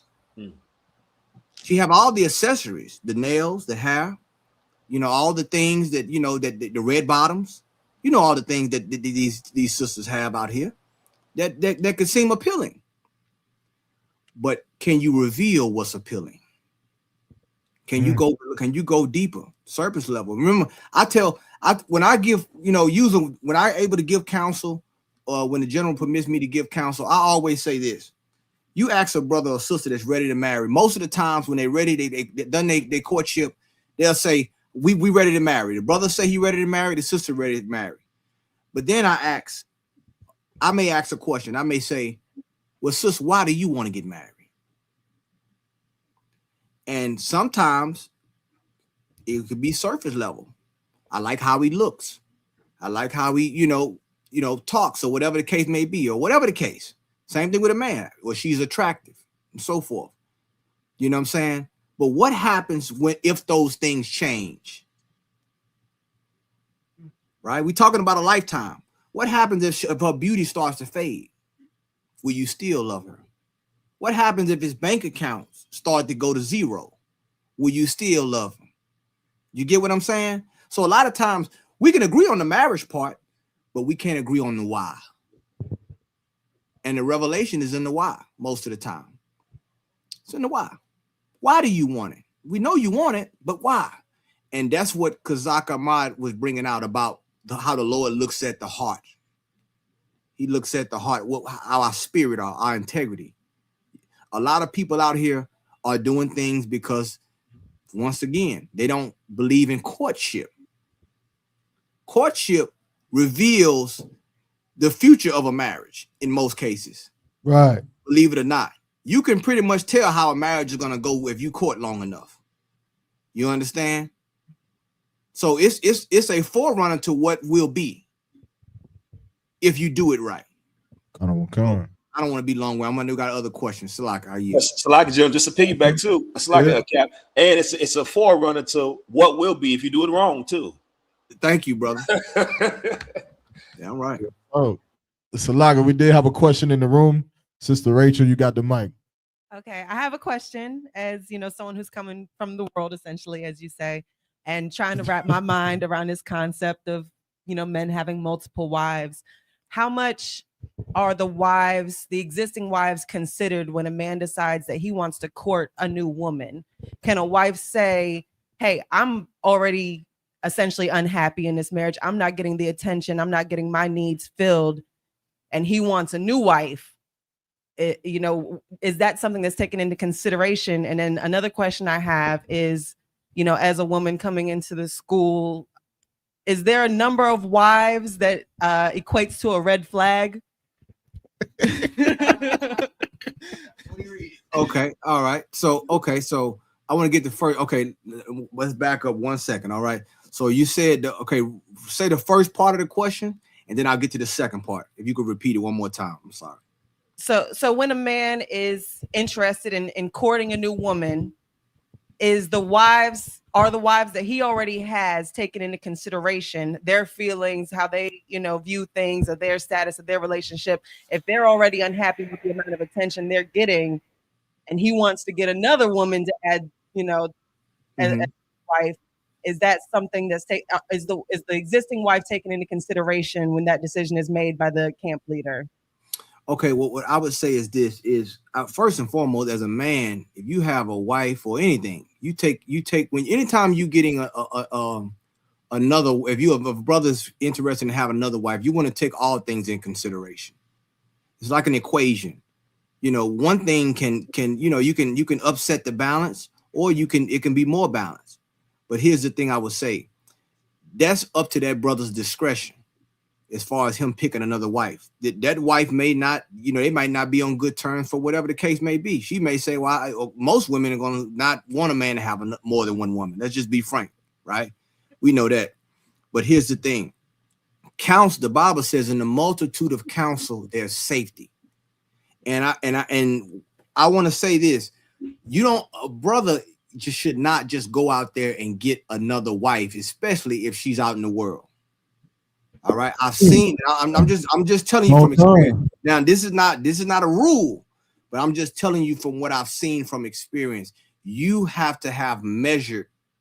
You have to measure what you're getting into, because this woman. Because let me reverse it for you a little bit. I'm gonna flip it. Let's just say a brother goes out there and he marries a woman out in the world, and his wife is in the school.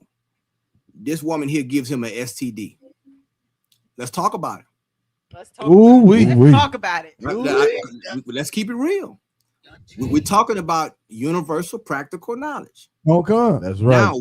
Now, because he has not made a wise decision, now what he has done has affected his whole family now. And most importantly, his reputation. That's right. With his wife, how she looks at him. So this is why I always say to brothers is to make a wise decision. This is why courting is important. Going back to the topic, right? This woman here, there has to be some risk assessment. Okay. What are the risks? There's pros and cons with everything. And a woman is like land. You go back to the story of Ruth. You understand? A woman, you got to cultivate a woman. You understand? Marriage is motion. It ain't just being stagnant all the time. You're gonna have things is gonna have to happen. So you bringing this woman into your world, in most cases. How does she deal with the time factor? All those things are important. There's a law where it says that a man, when he already has a wife, he cannot diminish. When he take on a new wife, he cannot diminish that from the other wife. So you gotta ask yourself as a man, you know, am I able to deal with this? Is this something that now some brothers can deal with it, but every brother is not equipped to deal with that. And this is why things have to be on a counsel by counsel basis. You feel me? Some brothers marry another wife and it makes things better for everybody. And then there's some who marry a woman, brother. It's the worst thing that he could ever did, because everything falls apart. Why? Because he didn't get counsel first. Can tell you how many times. Let me tell you something. Sex is marriage. We know that. Sex is marriage. You have sex with that woman, it means you married, but it don't make her a wife. That's something totally different. A wife is something. See, the term husband and wife been diluted by society, and we got to make sure we deal with everything as far as wisdom. So to answer that first part of that question, sis, everything should be in consideration, because if there's love, there's consideration. If there's kindness, there's consideration. You know what I'm saying? Now, there are some instances where a sister is just totally being not a counterpart, but counteractive to this man. Then that man may have to take on another wife. You know what I'm saying? Because this woman here may be so disruptive. Those are different. Those are just different scenarios to your question. Okay. So to answer your question in a nutshell, yes, a man should consider everything, not just his wife. He should consider his children, his health, his finances, and relation to this work, not just her. Because we have a saying in this school that we all of us have one wife, and that's this truth. That's right. And nothing come between us and this wife. We're married to this truth. That's right. We're married to this. This is our one wife. And if either she's going to be somebody who assists or somebody who tries to destroy, one of the two. And if you can give me your other part of your question, Sis Salaki. I hope I answered that. If I don't know if I answered you. Yes. I feel like you answered that question well. And so the second part of that was, what should be a red flag? What's normal? What's not normal? Is 2-3 wives normal? Is 6-7 wives normal? Like if he got 8 wives, should I just like cuss him out for even looking at me? Like what's at what point does it become a red flag? Like, okay, you doing too much already and you trying to do more. Okay, well there is no limit. There is no what the Bible says, where there is no law, there is no sin. So there is no limit on how many wives a man can have. Okay, but now I will say this, and this is going back to the courtship. Can I just I want to reel it back to the courtship. This is where you have to know each other. A man has to know his wife. The wife has to know the man. You're gonna have to know each other and learn each other, right? Now, it's certain things that certain women know they can expect. You get what I'm saying? They can expect this man to have more than one wife, and it is what it is. And most men do have more than one wife. Let's just keep it real. You tell me a man that don't have another woman. Most men that do have more than one wife. Now there are some that have one wife. There's some that have none. But there is no red flag if he says, I want to take on another wife. I want to take on 3 wives. I want to take on 4 wives. But as long as he does things lawfully, that's the deciding factor. When you become unlawful in doing that, when you out here just having sex with women and calling them your wife, and they're bringing disruption and chaos, then that's out the spirit there. You get what I'm saying? So there is no sin or no red flags for saying, okay, this man here, he wants 10 wives. That's a red flag. That's not biblical. That's not biblical, because that brother may get those 10 wives and build another Microsoft. Damn. He may build Amazon. I don't know what, what I'm saying? It depends. It all depends on the man. Depends on him. You understand? He's the one that governs his household, and the decisions he make, the household is either going to rise or going to fall. It's going to, you know what I'm saying? It's what's going, one or two going to happen. You get what I'm saying? But counsel has to go before. I'm going to reiterate that. The Bible says, in the multitude of counsel, there's safety. You can't be led, because I brought it out earlier, being led by your lust. So your lust, and going back to courtship, lust cannot wait. Love can. And you got to understand that when you're dealing with people. You get what I'm saying, sis? So I hope that answered your question. I know a lot of sisters, they want to lean on that. You know what? He got 5 wives. He's approaching their pink turning red now. But this UPK, we don't operate like that. You know what I'm saying? We know the law, and we know what a man privileges are, his rights, you know what I'm saying, as far as being able to marry and have multiple wives, and it has its benefits. But he has to deal with each one of those wives according to the law, not according to the red pill society or whatever the hell they got out here now. He got to deal with them according to what, because guess what? Those wives that he married, if he bring them in, they all in the school, guess what? You're going to have to answer for anything you do that's out the spirit.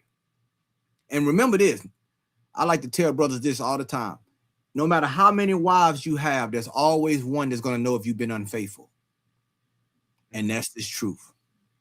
Damn. No matter how many wives you get, no, if you are not right, there's one wife that's always, as the young people say, going to always have the receipts or the invoices.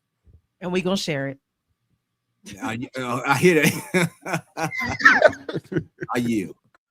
Man, hey, look, this is getting hot. Y'all seeing it, man. This is CBP. Make sure y'all like, share, subscribe, share this video, this live right now. Subscribe to the channel, man. This is the only place right now where you're gonna get these kind of interactions, man. It's about to get hot. We about to turn it up a little bit more. Again, I got y'all texts. I know y'all waiting for me to read these text messages. One in particular. We're gonna go a little bit, we're gonna go to medium level before we go there. But shout out to Cap and Kazak Ahmad for blazing out the show with us right now. I think we got a couple more questions. Yeah, for sure. We got a couple more questions online.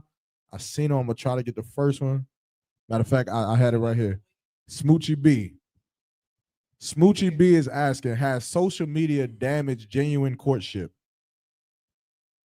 I would say, okay, the social media is like a double-edged sword. It's okay. The good thing is that everybody has a voice, but the bad thing is that everybody has a voice. Right. When you look at, I'll give you an example. What's that Bryant woman? Supposed to be a life coach or whatnot. A lot of times, okay, because you say what, because Cheyenne, Dr. Cheyenne Bryant, Cap. Yeah, okay. Dr. Cheyenne Bryant. Like, okay, see, this is the thing. And this is why you got to be careful who you get counsel and who you listen to, because listening to the wrong type of person can cause you to do, ungodly things to your partner. And what it does is, remember, insecurity and ego is like any animal. If you feed it, it will grow. So if you have insecurities and you listen to, IHateMen.com, so that's something going to feed that insecurity about men. If you have a disposition towards women and you go to allbeesaintnothing.com, yeah, they're going to feed that disposition that you have. You know what I'm saying? They're going to feed however you feel about that person. So I believe social media, now, as far as the ISUPK being on social media, we've helped our women. We helped our brothers. But as far as everybody else, I can't vouch for them. I cannot. You know what I'm saying? I don't believe in giving a parasite a platform. I don't believe that. That's just me personally. You know what I'm saying? So I believe social media, as far as the interactions, as far as us being able to talk to each other, I believe it's productive. But there are some cases and some channels, depending on who you subscribe to, it's not good for you. It's not good listening to these women talking about what a real man is, what a good man is, a high value man is. Same thing with some of these brothers out here, what a good woman is. They don't know that, because a lot of them don't have the discernment, and they don't have the spiritual know-how to deal with these matters. You understand? They just get on the internet and they say things for likes and clicks. They'll just keep it real. You may have a lot of women that are feminists, and that may be most of their fan base or their subscriber audience. So I believe that social media is pros and cons, but it all depends on who you listen to. And I'm just speaking frankly, you should be listening to yours truly, the Israelite School of Universal Practical Knowledge on all matters when it comes to relationship, when it comes to marriage, when it comes to raising children, when it comes to dealing with trauma. There's nothing in the Bible. Officer Kazak Ahmad said it earlier.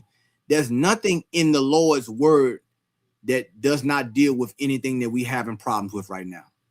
Every issue we have, the Lord has a remedy for that, and has a preventative measure for those who need a physician. I yield. Will come. Most High in Christ. Salagia, same sister with another question, or you wanna ask it now? Yeah, I can ask it now. So I just had a question on like why are women judged more harshly for like our dating history, and men are like okay to do as they please, not saying it like, oh yeah, we supposed to be the men, or we're supposed to be, as sexual as men are, but it's just like, why are we judged more harshly for it? But you kind of answered it earlier when you were saying like when you come into the truth, it's more like it's a renewal of identity. But I still do feel like women are judged more harshly. So say that the commanding officers are like, I don't know about her. I don't know about her. What would it really be judged based off of? Okay, and I'm gonna answer that question. I'm gonna also yield to Kazak, and Kazak, you can give some more on this too as well. If you feel like it. Well, the women. Okay, now the world judge you. Okay, we don't have respect of persons in here. First and foremost, and I want to just preface it with that. We don't have respect of persons in here. This is the ISUPK. This is not a organization where we have the battle of the sexes, right?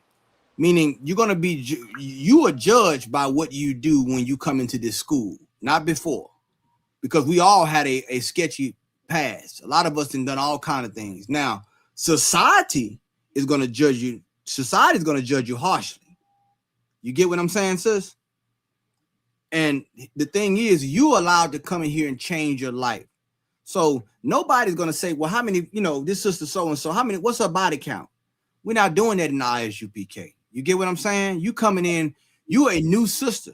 And guess what? We're going to treat you as such, which is why there has to be a time period where you have to change your life before a man can even approach you.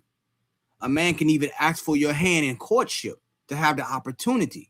You know why? Because the courtship, what it does, it provides, it keeps your honor intact as a woman. You get what I'm saying? So we've all made errors. And listen, the thing about a woman, as much as men and men she slept with, the man slept with her as well. It takes two. You get what I'm saying? So we gotta look at the Lord is a just God. He's a God of balance. So we gotta know that we have played a part in our destruction as a family, male and female. We both guilty. There's enough blame to go around. There's enough accountability to go around. We have to get to that point where we can say, you know what? Let me take accountability for what I did. You understand? I turned that sister into a whore. Okay? I didn't do it the right way. As a man, let me do that. Let me come back and let me reevaluate who I am. Let me do self-examination. There's another part of the scripture as well. We got to self-examine ourselves. All right? We got to be honest with ourselves, but we got to self-examine ourselves. So as far as what the world gonna judge you how the world judge you. But in the ISUPK, you come in here and you shed yourself for the world, you are a new sister. Your dating history don't even matter. You understand? You can be 40 years old. That man better treat you like a virgin. I'm telling you straight up. You come up in here, he better not be like, well, you know what? She slept with somebody and 5 niggas in 1993. You better not let Command Junior Hunter hear you say that. Damn right. You understand? He gonna say, oh, you ain't never smoked crack? You smoke crack, nigga, bro. You know what I'm saying? You act like you was something, you know what I'm saying? Like he gonna bring, you know what I'm saying? We all got something that we want to share it ourselves of. So you don't come in here with that. What you come in and you're changing yourself as a sister. So I don't know if there was a stigma out there where people feel like that the ISUPK, we judge women more harshly. We do not. What we do is we judge righteously according to the Bible. We have no respect of person. There is no battle of the sexes here. There is, if a man is wrong, the general would tell that man he's wrong. If that woman is wrong, he would tell her, sister, you're wrong. And if they're both wrong, he'll tell you, you're both wrong. So I hope you pick it up, sis. Salaki, you want to add something to it, Kazak? Yeah, please, sir, if I may, too. And also, just to piggyback off what Captain Kahan said, also there's a duty and responsibility that comes with becoming a new person. Don't come in here and try to half step and 1 foot out there and 1 foot in here, or you reminiscing and romanticizing what you were. The whole point of becoming new is to erase the filth and the dirt and everything that you're coming from to become somebody brand new. So, like Captain Kahan said, what will also make it easier for, if you're a brother that got a past, make it easy for your wife and become a brother who is not who you used to be. If you are a sister who has a past, make it easy for your future husband by never being that woman that you were. And so that's the duty and responsibility that comes with being a new creature. You have to live that life for the rest of your life. And you have to remember that if you do not want to be looked at as what we did in the past, and we all have shameful past. I always say this, Cap, if somebody were to take the footage of the things you did in life and put it and played it on the screen, I mean, all of us will be embarrassed. Damn right. All of us will be shamed. You understand? They laughing because it's the truth. I know I would, brother. I know I would. You know what I'm saying? I'd be ashamed. I was like, Lord have mercy. I couldn't show my face no more. You know what I'm saying? You look, it'd be you know what I'm saying? Else, brother. World star. So with that being said, remember how shameful that life we used to live was, and never let that seep into the new life. Never let the mentality, the ways, don't let it cross-contaminate. You know what I'm saying? Keep this clean, and you'll find a husband that will view you as the clean, beautiful, pure thing that you now are, and vice versa, brothers. You'll find a sister that views you as the strong hero, the knight in shining armor. Salaki. That's right. Damn right. Most High in Christ. Hey, shout out to the chat section. The Unchained is going off tonight. Y'all gonna ask so many questions. We ain't even gonna get to our questions. But look, keep asking the questions, man. The brothers is here to serve you. I know it because we all serve you under Commander General Yohana and in the ISUPK. I'm gonna get to these next couple questions right here. One of the sisters said, Salakia, sir, are there specific courting behaviors, I believe, that should be carried into the marriage? Yes, there are. Everything that the courting, once again, is a forerunner or foreshadowing of what the marriage should be. So those things that you do, remember, you don't want to do things, you don't want to court this brother, or the brother court this sister, and then get to the marriage, and then now all what you used to do stop. You used to communicate, now you don't communicate. That right there, because what happens if you do that, then you're defrauding that brother or sister. You get what I'm saying? And no brother or sister wants to be defrauded. So there are specific courting behaviors that should be carried into the marriage. And one is communication. You understand? Communication, you got to keep the communication. The communication is key. You understand? And what does communication do? Communication is a bridge. There's a scripture, and it's also called a sacrifice. So you got to have that communication. You know what I'm saying? So, and this is where you have the important conversations. You want to have the important conversations during the courtship. All right? As they say, the tough stuff. You want to have the important conversations. You want to have the difficult conversations early. How you feel about kids? How do you feel about finances? How do you feel about our living situation? How do you feel about me? Sisters, how do you feel about him having another wife? Or 2 wives or 3 wives? Have those conversations now, because that is needed in the courtship, and it's going to carry on throughout the marriage. That gives you an opportunity to eliminate mixed signals. You get what I'm saying? A lot of times we expect each other to be mind readers. But no, you got to sit down, lay your cards on the table. Eventually, you're going to have to. You may not do it all in the beginning. You don't got to. I'm not telling a brother or sister to just, spill everything out towards the, beginning of the courtship. But as you get towards the end and okay, I'm ready to seal the deal, you got to have a conversation with that sister. You got to have a conversation with that man. You got to say, okay, before we go any further, here are my cards. I'm laying them on the table. This is me. Damn. This is what I expect. This is what I want. This is what I need. Can you give me these things? And if they can't, you got to be honest. You got to be honest. You know what I'm saying? Because you don't want to say, okay, yes, and then deal with the sister. Now she's married. Now she feel like you lied to me. Remember, courtship, part of courtship is the oversight, which is the transparency. There's no hidden costs and there's no hidden fees.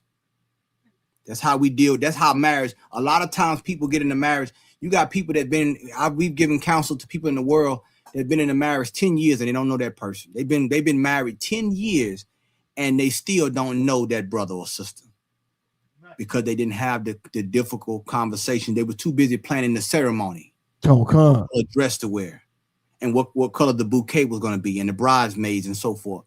They did not have the communication aspect. And that is very, very, very important. That's one thing that has to go into the next step, which is the marriage, is the communication. You have to have that. If you don't have that, if you lose that communication, then now you in dangerous territory. Because now you can't express yourself how you feel. And there's going to be resentment in expressing yourself. You feel me? You're going to say, why you didn't tell me this when you were recording? You get what I'm saying? So to be, quite frankly, communication, that's one of the things one of many, but that's one that has to carry over.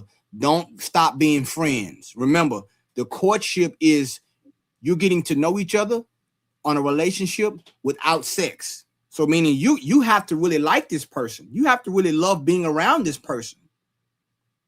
And if you don't have that, then you're lying to ourselves. We're playing games. And we're playing a dangerous game at that. I yield. Salaki, so if I could. Go ahead, because you have something? Yeah, if I may, Salaki, Mark, I didn't mean to cut you off, brother. Salaki. I was going to say too, and what Cap said is so heavy. And again, because we all come from broken families and dysfunction and not knowing the right way to do it, this is something that we all should be able to relate to. Many times, if you remove the sex, you realize you didn't even like the person that you were with. Like just down to small thing. I don't even like you. You know what I'm saying? Like, and that's a hard thing. That's a hard pill to swallow when you with somebody. And then you realize I don't like anything about you. I actually can't stand you. You understand? I hate the way you talk to waitresses. You know what I'm saying? I hate the way you talk to waitresses. You understand? I hate the way you do this. I hate the way you fold towels. This is exactly why the ISUPK under commanding General Yohana, through the Spirit of the Lord, has perfected the process of taking sex off the table. Because if we could just have done that from the beginning, you would not have been with almost all the people you've been with. If you take sex off the table and just get to know the person, and not just for a time period, your small time, the courtship, you understand, you get to know somebody for at least a year. You understand? Like that's a beautiful, that in itself, time reveals all things. And a lot of times you just too quick on the draw. You understand? Either you was lustful or you was just too quick on the draw. And sometimes you got to let things play out. That's right. You got to let that play out sometimes and to see, okay, this was cool the first 6 months. These second 6 months, I don't know. I ain't really feeling you like I thought it would. Like you got to give you and just let things play out sometimes. You understand? You remove the lust, you remove the sex, you understand? And you'll get the chance to now really learn this person. And so once you do have sex, all you're doing is just sealing the deal. Like this is the cream, this is the icing on the cake. Because I like this person. Like I like everything about this person. But you have to be able to fight your demons and remove lust, because right. lust will get you to lie to yourself. That's right. And make you believe you like this person just so you can hurry up and have sex. And then what happens when you succumb to a demon? The demon leaves. They leave you right there in your mess. And now you have to look at the mess you made, that the demon make you made. And now you on your own. It's like, as soon as you have sex, it's like, that wasn't, I thought I was in love. So I mean, damn right. I can't I mean, you brought it out heavy in the series. Look, if I can say one thing, I just share a instance where a brother and a sister, they wanted to marry. They courted. They wanted to marry, and I, through of Commanding General Yohanan and the generals, I made an executive decision. I said, just give it a few more months. Let's give it a little bit of time. They were gung ho. We ready to marry. Let's marry. And 3 months later, you know what, Salaga, sir, I'm not interested in the sister. Oh, okay. Right. Aren't you glad I made you wait? Yeah. Because you needed to see something. That's right. You understand? There's a song by the old rap group called Houdini, the song Friends, and is a lyric in there. He said, besides making love, we had nothing in common. Like, okay, the sex appeal, yeah. That's come on, that's X's and O's right there, man. Right. You know that you're gonna have that in common because you know what it takes to have sex. But what happens after? What happens after is, Shirley, what Shirley Murdoch say, as we lay, you know what I'm saying? What happens the next day? Right. In the morning. In the morning when the sun come up. Right. A lot of niggas try to beat the sun coming up because the darkness hid you. Yeah. From doing something that you wasn't supposed to do. And just like that is how, you start to wake up and see, okay, man, you know what? I was led by my lust. We got to be, the Bible says, to be led by the Spirit, not our flesh. Your flesh will deceive you. You understand? There's certain things that, I'll just be honest, we men, there's certain things that are going to make a man's nature rise when he see a certain woman. That just is honest about it. He's physically attracted to, but you have to see something deeper. That's just the entry level. You're meeting a representative. You're not really knowing who this woman is. You don't really know this woman.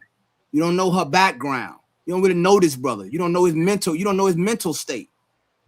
A lot of people be needing medication.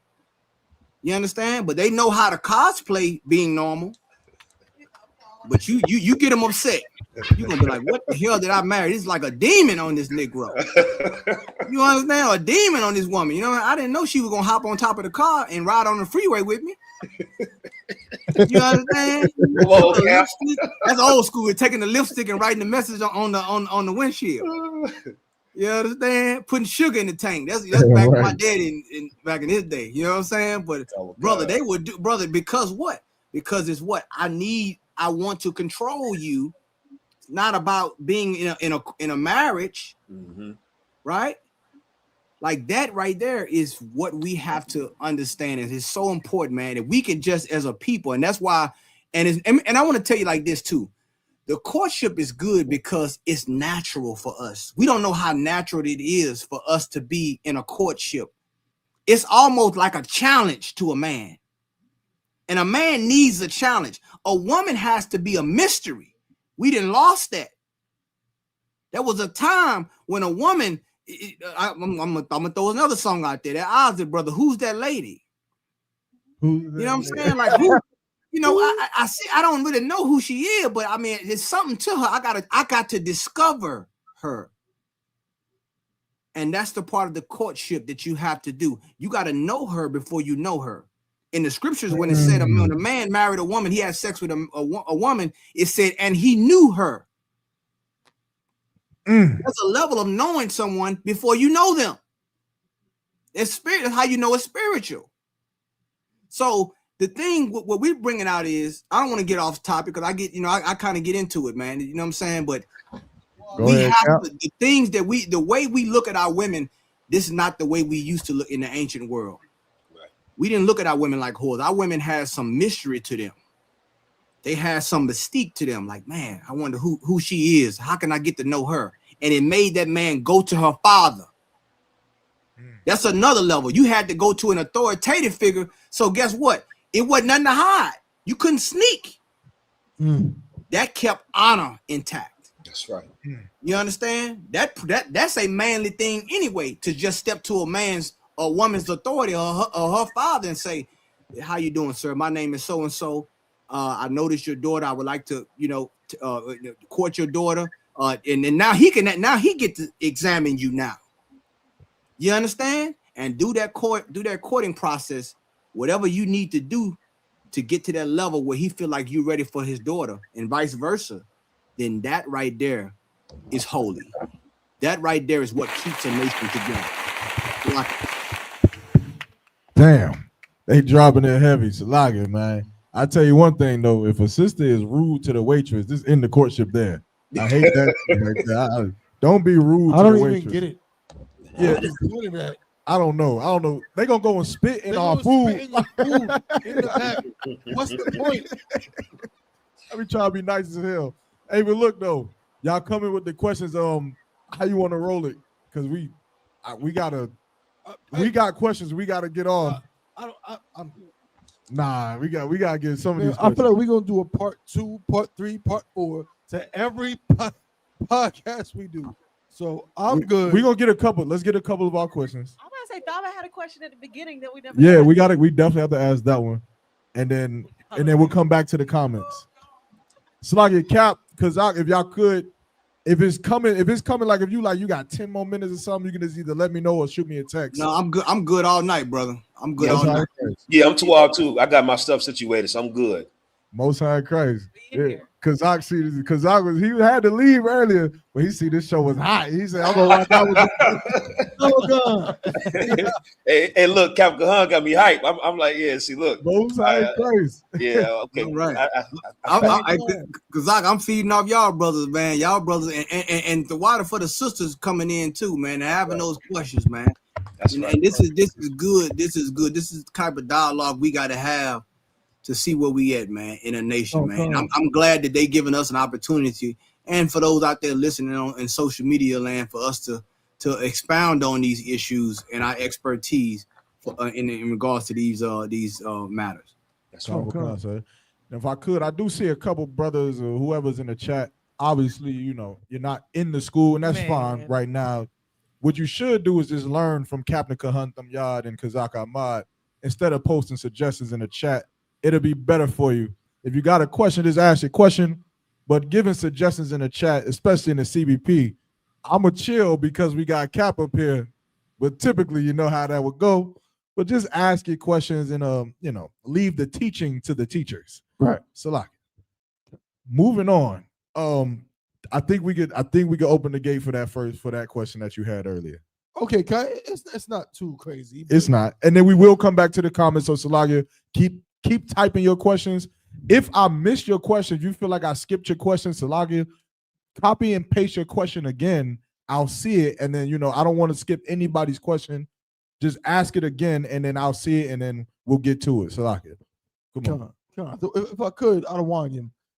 This is the CBP, so I'm gonna keep it real. I'm come on with it, man. But Salakia, take a shot before you ask. I don't think but my question, bro, you bust me up, bro, because I'm about to Salakia. But our sisters in the world, a lot of times, again, are influenced by media, movies, music, their grandmothers, and so on. And the general idea that they're given is that, they have a certain perception of what it looks like to be courted. I was just talking to somebody about this. Mm-hmm. I grew up on Disney movies. I don't know about y'all. I grew up on Disney movies. One of my favorite was Aladdin. I can show you I ain't gonna do it. I'm not gonna do it. Y'all gonna try to get me to do it on the CBP. I'm not gonna do it. But the point is, in that movie, the idea was, remember, the father, the Sultan, was saying all the princes of the land want to court you.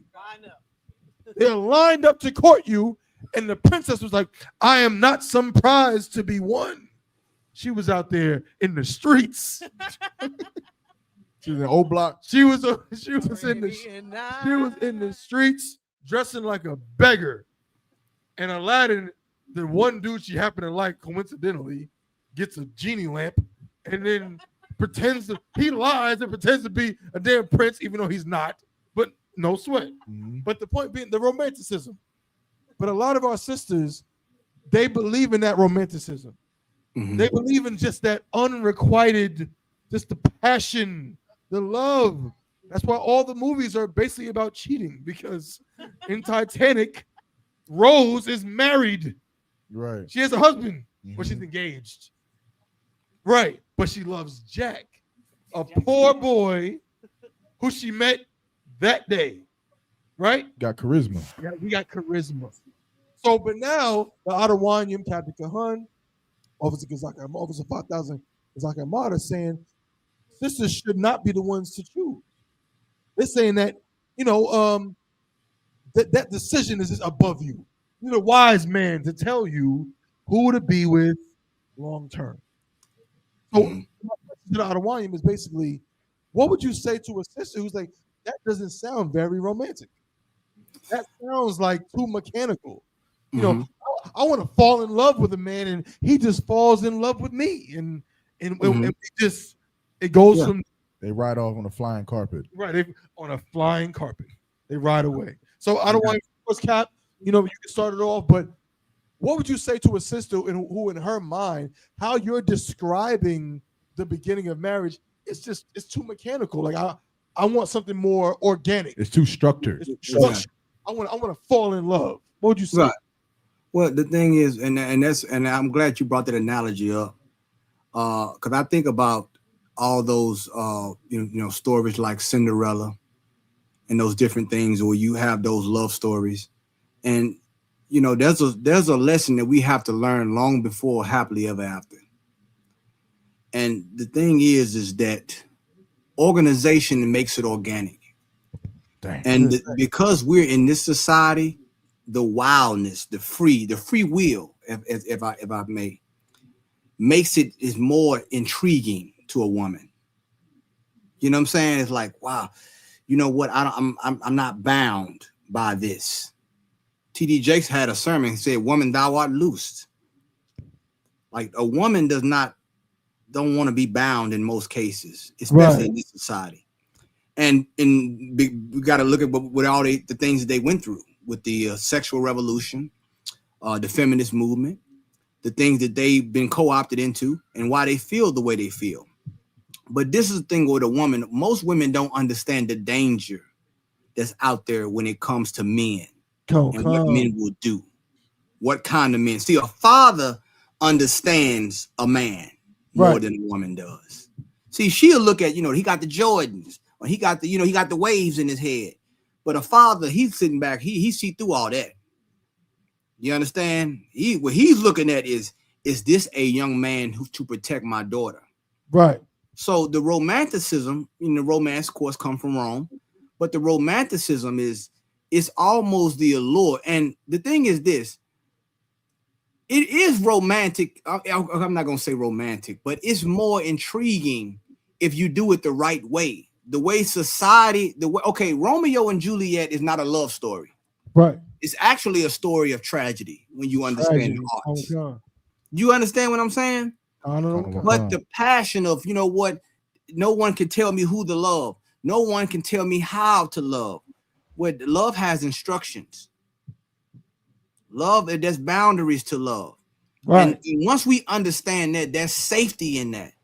But because of the movies and things like that, and because of how they how can I put it? How they project it on society with young women is you're looking for a knight in shining armor. But that knight in shining armor is coming to rescue you because he got orders from your father. That's right. That is the key. He was commissioned by your father, who's a king. Ain't that amazing? And that glass slipper only fits, is tailor-made. So the thing is, when we see those things, they say, well, you know what? I know what's best for me. I know what kind of man I want. society, I mean, the data says something different, brothers, sisters. You know how many failed marriages you have right now? How many divorces you have in America? I don't think we do. I think the Lord knows more than we do. Damn right. You understand? I think he knows exactly what we need. But the problem is we think we know more than the Lord. And we think, what I see is right and I know this man until you don't. And sometimes it's always good, and I say this in counsels when I'm permitted to give counsel. You need somebody who's not emotionally invested to see what you don't see. Okay. Do you get what I'm saying? So, of course, this woman may be wildly attracted to this brother. All we saying is just bring him before your father. Bring him before the men of the ISUPK. Let us examine him. It may work. We're not going to stop you if you know what I'm saying, if you attracted to this brother, but just bring him before us. Let us set eyes on him, or like Paul say, let us lay hands on him. Let's see who he is. Same thing with you brothers. Bring that sister here. Let's see how she cooks. Can she cook for a feast day? Yes, sir. Does she know how to clean? How is she with children? How is she towards other women? These are things that people don't look at because this society is superficial. It's only visual representation that we need, but we walk by faith, not by sight. Damn right. So, I hope that answered that question, brother. Calm one more time. So, can I piggyback over that, Cap, please? Go ahead, my brother. And the problem with falling in love is you're falling. You understand? Like, how come nobody want to be raised up in love? You know, so you want to fall in love. You never experienced being raised up in love. You understand? You never experienced a man taking you on now and molding you to him and to be his helpmeet and to love you and cherish you. I don't know if sisters understand. The Bible says when a man getteth a wife, he beginneth a possession. And a lot of women, when they hear that, it turns them off because you have a skewed perception of that because of this society. But I don't know if you sisters see how brothers treat things that belong to them. You understand? My father had a car, a Toyota Celica, and he named my sister after his car. And he washed his car. He washed his car every week. He vacuumed out, kept it detailed. Like, you see how men treat things. And this is not to demean sisters to compare them to a car or to Jordans. I'm just trying to get you to see that being a man's possession is not negative. A man does not abuse what belongs to him. I've never seen a man, you understand, abuse his Jordans.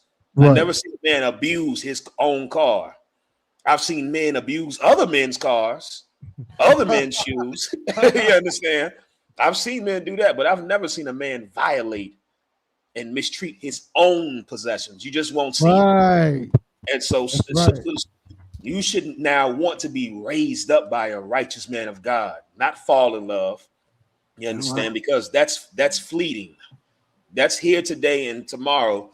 It means nothing. You understand? And again, all we have to do is just look at what has worked and what hasn't worked. That's right. We all have been in love, and we're not with those people we were in love with. You understand? So we should look to see is what they say. They said Einstein said insanity is doing the same thing over and over and expecting different results. Clearly, that shit ain't working for us. Excuse my language. So, please go ahead, sir. No, brother, like love is not an emotion. That's right. Love is a duty. See that once again, these words have been diluted. Love is a duty. Love is your obligation. When you look at the word husband comes from the word husbandry. If you know anything about husbandry, you think about a man that's on a farm and he has to cultivate a land. That woman is what he cultivates. That's his possession. That's his land. But he has to plow the land.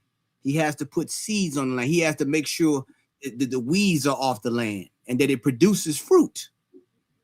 You understand? It yields what he labors for. You see what I'm saying? So that correlation between husband and husbandry is the same thing when it comes to a man and a wife. You understand? And there's work involved. Did I mention that? It's not just a honeymoon. It's work. And by working, you end up enjoying the fruits of your labor. You understand? So those are things that, you know, like you said, that love, that falling in love. I understand the romanticism of it and the fairy tales, and you can learn a lot from a lot of it. But understand the Bible puts everything into perspective. You know what I'm saying? It provides content as well as context. I yield. Come.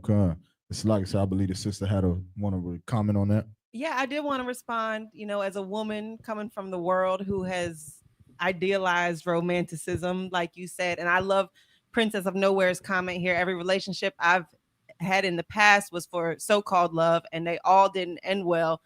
And I think, kind of in the same concept, the prevalence of like the baby mama, baby daddy culture today. And I say that as a baby mama, I'm not throwing shade at anybody, but I think the prevalence of that kind of shows where too much of this freedom, decision-making, feminism has kind of led us down the wrong path.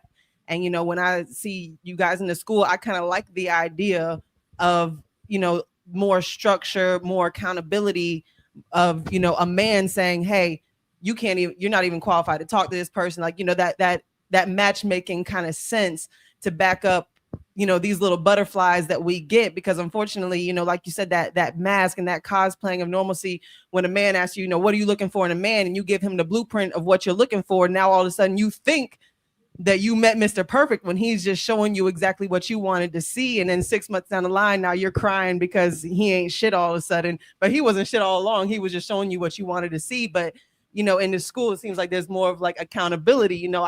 This man knows who you really are, and he's not going to allow you to court somebody under false pretenses. And so I think for me, that's what I like about the idea of, courting and marriage within the school is I make bad decisions too. I think it's time for a man to make some decisions. We'll find Christ. If I could say one thing, that's a heavy point the sister made, and Tawada, thank you, sis, for that elaboration. We are in a time where the deception is at an all-time high. So, like you said, a person can go in AI and type, what does the black women want? And they have a script now, and they could just tell you what you want to hear. They know the talking points. Right. Evil knows how good it's supposed to sound, sis. And that's the dangerous part. Because what happens when you meet a man that's not good, but he knows the right things to say? That's where discernment comes in. Yeah. What happens when you meet a sister that know everything, that know all the things that you're supposed to say to get you to marry her, but she's not a good woman? That is where courtship prevails. Because now there's a spiritual process that's happened. It's organizational and there's oversight, but now we're going to really see who this person is. It puts you in a magnifying glass, and there's a process that has to happen that weeds people out who are not supposed to be involved with each other. You understand? I always like to say it's a rite of passage for a young man or a young woman. When you court, it's a rite of passage. So I just wanted to add that to what you were saying, sis. So like I yield. Kazak, you got it if you want to add something, my brother. No, you said it perfect, sir. Most High Christ. So like I said, I would like to just add this scripture if I could, from what the sister said in Isaiah 30 and verse 9. It says that this is a rebellious people, lying children that will not hear the law of the Lord. In verse 10. If I may, Mark, too, and if I could just explain, it's customary when we read the scriptures that I seen, Yarmak, you took your hat off, you uncovered your head, because the Bible says men are to uncover their head. Women, when we read the scriptures, are to cover their head. So that's why in the school you'll see sisters wear scarves or something to cover their head. So if you don't have a scarf or anything, too, it's just customary and honorable for a sister to put her hand on top of her head whenever we're reading the scriptures, because the Lord told a man to uncover his head and sister to cover her head. It's just, again, the structure and that the Lord gave us to follow these scriptures. So I just wanted to bring that out too. That's customary when reading the scriptures. Salak. So y'all would just do like this while I'm reading it, right? And this is verse 10, would say to the seers, see not, and to the prophets, prophesy not unto us right things, speak unto us smooth things, prophesy deceits. And it's just heavy that, your brother, the Ottawian, is bringing this out. And like the sister said, we're being able to be bewitched because of the smooth words, because of the game, the jive talk that we're able to put on these sisters, and sisters are not only being beguiled into believing it, but there's a part in them that wants it. There's a part of them that knows that this man is lying to me. He does not own Bentley, but I'm going to have sex with him anyway because it sounds nice, because the experience sounds nice. And I just think that it's beautiful to come into the truth. And like Kazak Ahmad said, to allow someone better than you to make the decision for you. So like, I always wanted to bring that out. Hey, can I say one thing? And that's heavy. You brought that out, priest. And let me tell you, if you're patient and you have enough faith to allow a man that's seasoned and that's of the Lord to choose for you, or give you some, or tailor your appetite. I like to use that word. The general tailored my appetite to what kind of woman I should choose. You allow men above you, or men with wisdom, and it's not a process where you don't tell the general or how you feel about this brother or what you like about him. We're all ears, but we gotta understand that there's a lot more go into finding a lifelong partner to live with. It's a lot more that goes into that, and we have to be honest with that, because if we left to our own devices, and we have been, the Lord allowed, he let it happen to show us that we're not allowed, that we don't know what we're doing. You understand? So these types of things are important. You need someone to help tailor your appetite to what you desire, to help you learn what to desire, what not to desire. You understand? And it's so much needed in our community, man. So much. So like I want to keep going. Come on. Now, Salak, before we get back to the question that we had, is there anything else on the stage that has any questions? Yeah, there was a couple more questions in the chat. I want to make sure that I'm not missing it. Here we go. Okay, no, they can't talk shit. I'll do it. Salak. A scripture right here. Salak, a sister here, one princess of nowhere asked. And actually, before I do that, I just want to shout out to Officer Kasayad out of Atlanta. He put Tuesday, May 19th, brotherhood class. The topic is "She is to be saluted only." Shout out to ISUPK Atlanta. That's a beautiful plug, man. Y'all make sure y'all check that class out. So now I'm gonna put this up here. And the sister's asking, what does duty of marriage mean in Exodus 21 and verse 10? And also, how can a brother take on other ribs without reducing the other ones? You want to get the scripture? Oh, well, you need this here. Yeah, Khan, if you can get the scripture, Bob Rashad, that way everybody can understand what the scripture is saying. Come on, sir.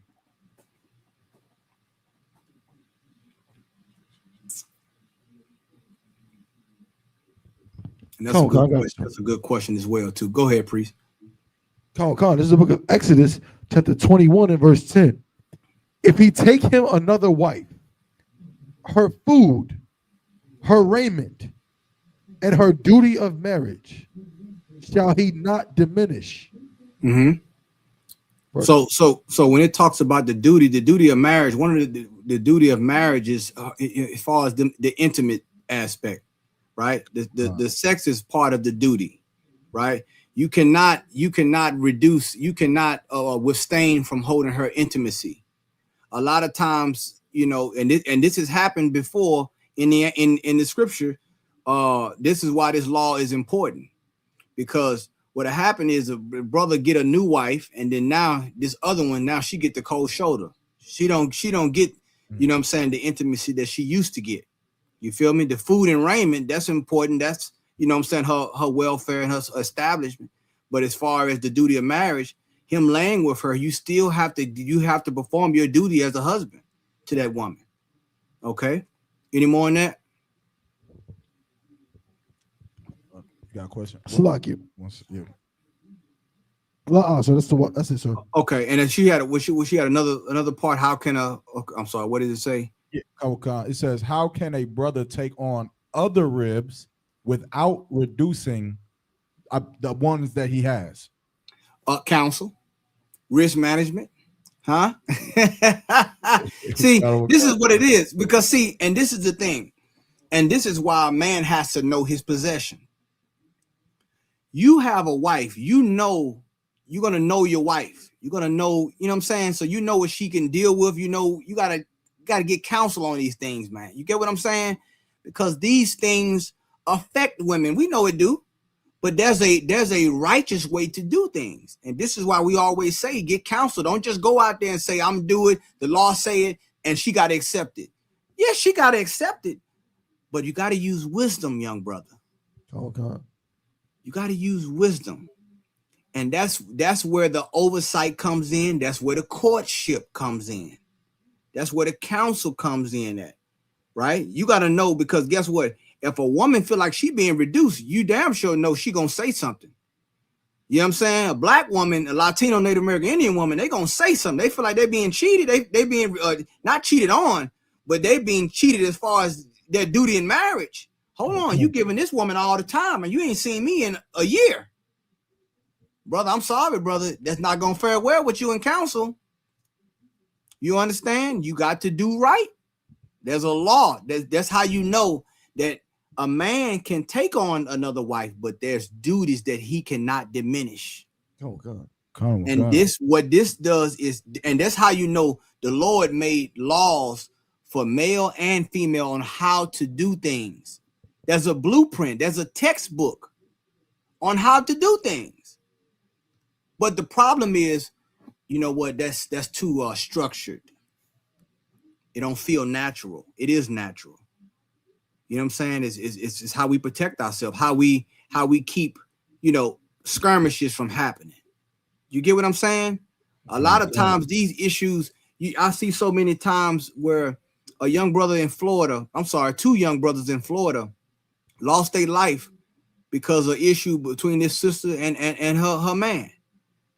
Do you know how many, and you got to think about this, we had a lot of children back then. You got this woman here, she got 5-10 brothers and probably 13, 14 cousins. You damn near got a small army coming after you because she felt defrauded. You get what I'm saying? Like, we got to do things the right way. You understand, we had power when these laws were given. You understand? The Lord made us a nation. You had heads of tribes and households who had to report to Moses.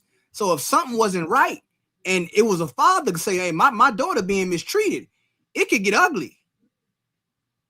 You understand what I'm saying? So we in the rebuilding process in America right now. We've been in exile for over 400 years. We're rebuilding this sustructure. So we have to do this to keep honor. Okay, so I hope that answered the question for the sister. But once again, a woman cannot be reduced if she's already married to that man. You can't take from her and give to this other one, and she don't have what she already was supposed to have in the beginning. That is part of the process if you want to have another wife. So like if I could, I definitely see a lot of time. Well, I see sometimes with brothers, because men are allowed to have more than one wife. You mentioned in the beginning the consideration, and it's something that I try to give to the brothers out here. And Salaki for even saying this, I hate saying it, but I always try to say this. Imagine if one day, you know, imagine if the Lord said, you know, the man having more than one wife is over, and now the woman can have more than one husband. And Salaki, because that is but imagine that, hypothetically speaking. How would you feel in that moment? How would you feel if now you had to sit in the house and you had to shut your mouth when another man came in there and ate for dinner? She bring another man in there and she say, babe, this is my other husband. He coming for dinner tonight. And if you got a problem with it, we could just go to counsel. But God said that I can have more than one husband. And generally, when I ask that question to brothers, they usually all have the same response. Hell no. Hell no. It ain't happening. Everybody dying. And I always just like to tell them that's how they feel. That's my favorite compliment. That's how a sister feels. Yeah, she's battling that same demon. Mm-hmm. And so maybe you should have a little compassion on her. Maybe you should have sex with her still. Maybe you should do what the scriptures is saying and not diminish her, because the woman that stays with you while you go and have another woman it's remarkable. It's something that you can only find in sisters that serve the Lord in the Israelite school of UPK. And that in itself should be rewarded. And Salaga, so I just wanted to throw that out there. If I could, damn right. And the sisters that's confident in their femininity, that's not how can I put it? You have some women who struggle with confidence, and that can be a barrier for them. But when a woman has she knows who she is as a woman, and a man is not diminishing her, you'd be surprised that most of the time it's not even an issue. You get what I'm saying? If it's done right. The problem is, are we doing? You know when it's done right, when you get the right results. That's how you know when it's done right. You understand? When you do it right, you're going to get the right results. But when you don't do it right, you're going to have complications, and that's where wisdom comes in. That's where you need somebody to say, you know what, you work this time, you're going to be here this time, you're going to be here this day, you're going to be, because some brothers need that help. They don't know about time management. This is going to teach you about time management. This is going to teach you about resources. This is going to teach you about your responsibility and accountability. All these are factors. All these are part of this cohesion that we have. And another thing too, always, I tell brothers all the time, if you got a daughter, you will understand. When you have a daughter, you look at these laws a lot different. When you don't have a daughter, it's like, okay, yeah, the women, but when you have a daughter, then you're gonna start to see, okay, man, you know what? I see why God said this. Because if somebody do this to my daughter, Lord forbid. You get what I'm saying? And that's why the Bible says, love thy neighbor as thyself. We got to remember that this sister here, this brother who's her father, this still your neighbor. He's still a part of your nation. It's gonna change your perspective. You feel me? I can't just treat her any kind of way, because I respect her father. I respect her nation. I respect our nation. I respect God. And these laws is what make us free. We think being free is not having no law, but we're more bound by our lust, by having and keeping the laws and practicing the law, statutes, and commandments, rehearsing righteous acts. We're more freer. I yield. Salaga, so we got some more questions. Again, if this is your first time tuning into the CBP, the Chain Breakers podcast, make sure you click the subscribe button. Follow us on all the social medias. We're going to do more and more shows just like this. And again, I want to say the water to Captain Kahan Yard and Officer Kazak Ahmad from DC for blessing the show with being out here tonight, man. They came out here for y'all, for us. So the water for you. Getting back to the courtship. Now we're going to try to bring it back on. Wait, Salaga, was somebody had something on stage, right? Did I miss something? You sure? All right, no sweat. So if I may, Yarma, just to piggyback off what Captain Kahan said, just briefly, real fast. Mm-hmm. And this is why, okay, sisters, you don't get a chance to have multiple husbands. So the courtship should be, it's important to both men and women. It's very important. But sisters, you get one shot. You get a second chance of becoming brand new, of erasing all of the shame and the filth. Just like brothers get a chance to erase all the shame and filth from the lives we came from. But sisters, you have one shot. This is even more reason why you have to be so serious about this courtship process and what the whole diminishing of the duty of marriage. Sisters, you can see how a brother handles things just in when you're courting him. You can see how he squeezes you into his time. Like if you take sex off the table and you're looking at, this is the man I'm going to spend the rest of my life with, you will start to scrutinize. You understand? There's a healthy scrutiny that needs to be present on both ends. And the problem is, in the world, we criticize each other, but we don't learn to scrutinize each other. There's a difference. You understand? In the world, we criticize, and here we scrutinize. And it's healthy to scrutinize something. And it's just healthy. You understand? You don't get perfection without scrutiny and correction. So during the courtship, sisters, you can tell how it's going to go and how you're going to be squeezed in his time and how you're going to fit into his life, even during the courtship, if you're paying attention. Like, these aren't things that just pop up out of nowhere most of the time. Most of the time, okay, if you notice he has to call you at 3 a.m. He gotta call you at 3 a.m. On the weekend. You understand? And you can assume that is the time you're going to get in his life. You understand? As a wife, like, this is not a sure thing, but I'm just saying these are things that you would look at, you would consider, and most importantly, you would get counsel on what this looks like and what should give you concern.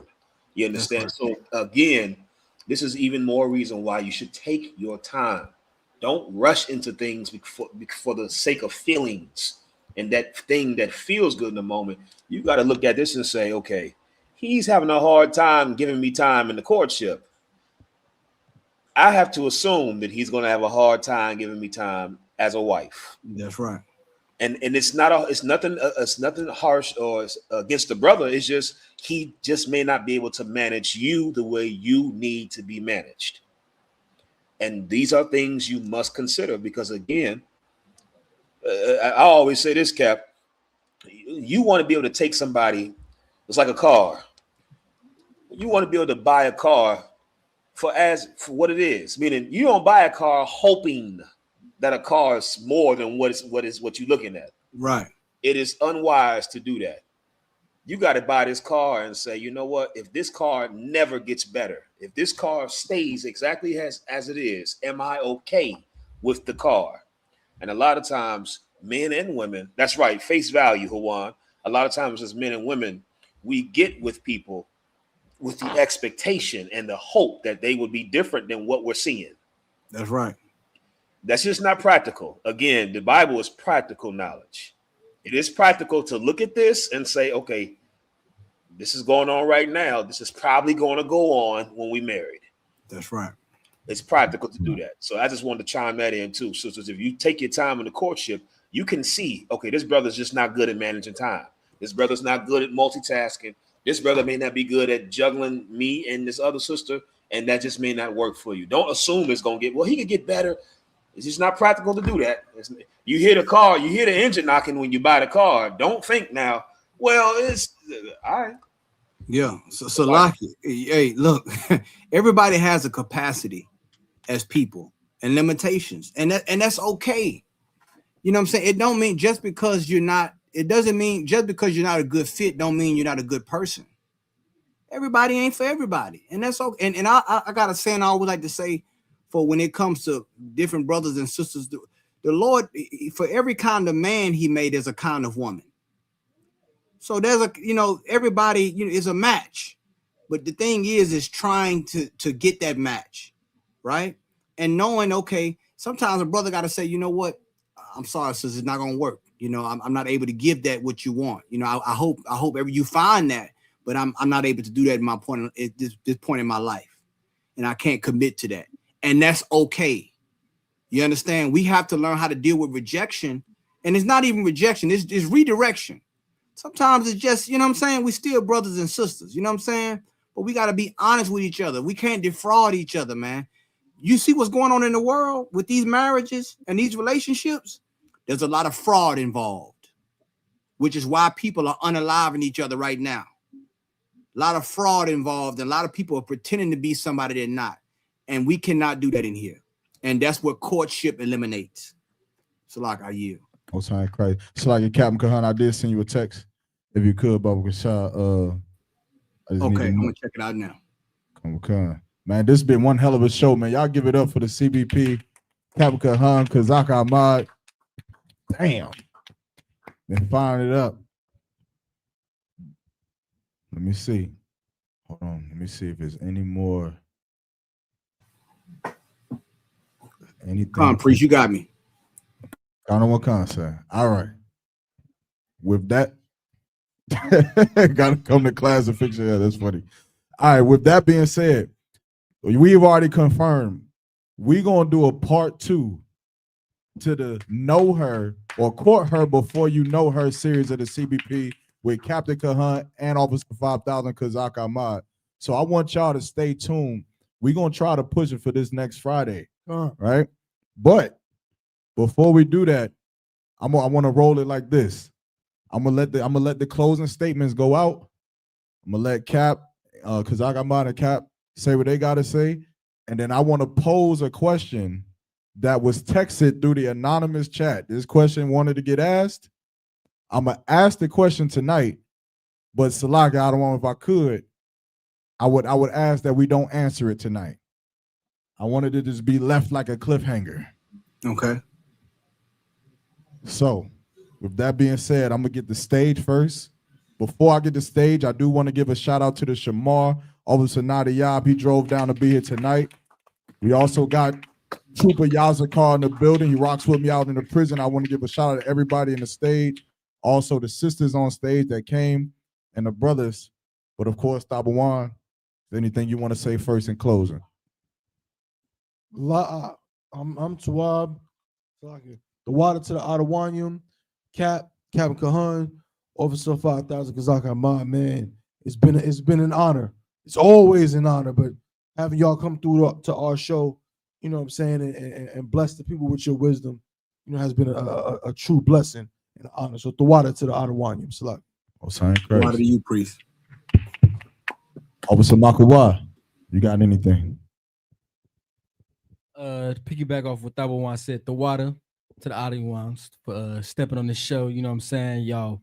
I've been sitting here just taking in mental notes and everything on how I need to move as far as with courtship and sisters I deal with in the world like that. So it's heavy jewels, and I hope that people in the world and in the school are taking notes on what's being said, because I mean, we got an open dictionary on how to deal with relationships in the world, and this shit is just beautiful, man. So the water to you both. The water to you, priest. Go to sister, the Aina, right? Is that how you the Aina? Yeah, I got here late, but I was in the chat. I was listening. The water to you both, because even as a married sister, this is very eye-opening, in the sense of how can I be better in my marriage, or how can I view different situations? How can I encourage other sisters that are interested in coming into the truth, and just a lot of great information. This is absolutely fire, the water.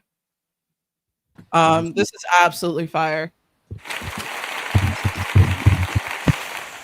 I'll let you go to Smoochie B right next to you. Yeah, this was good. Like, I enjoyed the whole podcast. Like, of course, I'm taking notes. You know, I gotta come to school first. So, I ain't crazy. You know, Class. I mean, I just dubbed the dude the other day for real, because I just felt like we was not there, and I just told him respectfully. He not in the cult, right? He not. Give it up for that. He not in the cult. But thank y'all. I definitely appreciate all the Jews y'all dropped today. I ain't crazy. Rachel. I was just gonna say, you know, I love listening to y'all talk, and I love hearing y'all's perspectives, and it's really refreshing to see so many men so passionate about so many things, and I appreciate y'all's insight. About one thing. Okay, the truth. I'm sorry about the one thing, but yeah, it's great to listen to you guys, and you know, I came to class for the first time this week. I've been clocking in online, but you know, I feel myself inching closer to the truth. Still, you know, working on my worldly ways and whatnot, but I need some Kool-Aid. I gotta get the Kool-Aid. I'm gonna get the Kool-Aid and I'm gonna bring it.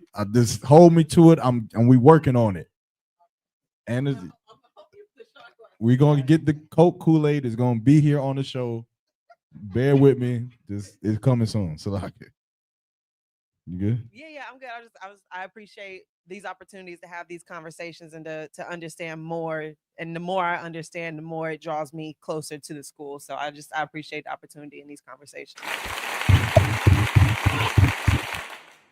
And I myself, I just say the water, the commander, General Yohana. Again, you know, without this truth, none of us would be here. None of us would be on this podcast. We wouldn't have the opportunity to voice any of this that we're doing. And you understand, just keep rolling. For those watching that's not in the truth, Get in the class, get in here. For the brothers and sisters that's in the truth, you got to get in the class and get in here. You got to keep rolling the same way you came in here the first day. We got to stay that way so that we can continue to grow and build this nation.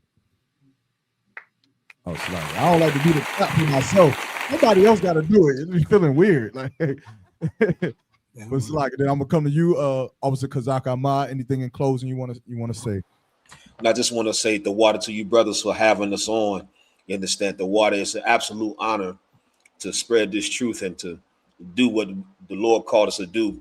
You know, saying Most High Christ, and saying Barakatah Yahweh Yahweh Shai, and for Commanding General Yohana. Again, sisters, I know you sisters that's watching this, that's there on the stage and that's online. These brothers you see now talking with so much passion and for the Lord, this is not who we used to be in our previous lives. We were terrible men who made whores out of our women, took lives of our brothers, were violent, were terrorists to our community. And so I just want sisters to understand, and brothers too that's watching, we are only here, we're able to be here and speak the way we speak and live the way we live because of the Spirit of Christ. And the Spirit of Christ, Most High Christ, the Spirit of Christ is in the ISUPK. And I'm not just saying it because I'm in here. I'm telling you as a brother that has been here, who has seen my life change and seen brothers after me lives change. And to see the men above me maintain the standard. So you understand, if you think we fake or we just sound like anybody else, come and give us a try. You understand? Just come see how we live. Come see how we conduct ourselves. Don't believe what we say. Just believe what we do. Watch what we do. So I just wanted to say that. The water to Kam Kahan. You understand? I urge everybody to go watch the full series on YouTube of Kam Kahan breaking down the entire process and the history and he just went in depth into the courtship process and how it is so integral into the success of our nation as a people. And so I just the water to Kam Kahan, you understand, for being a pillar and a stalwart in this truth under Commander General Yohana.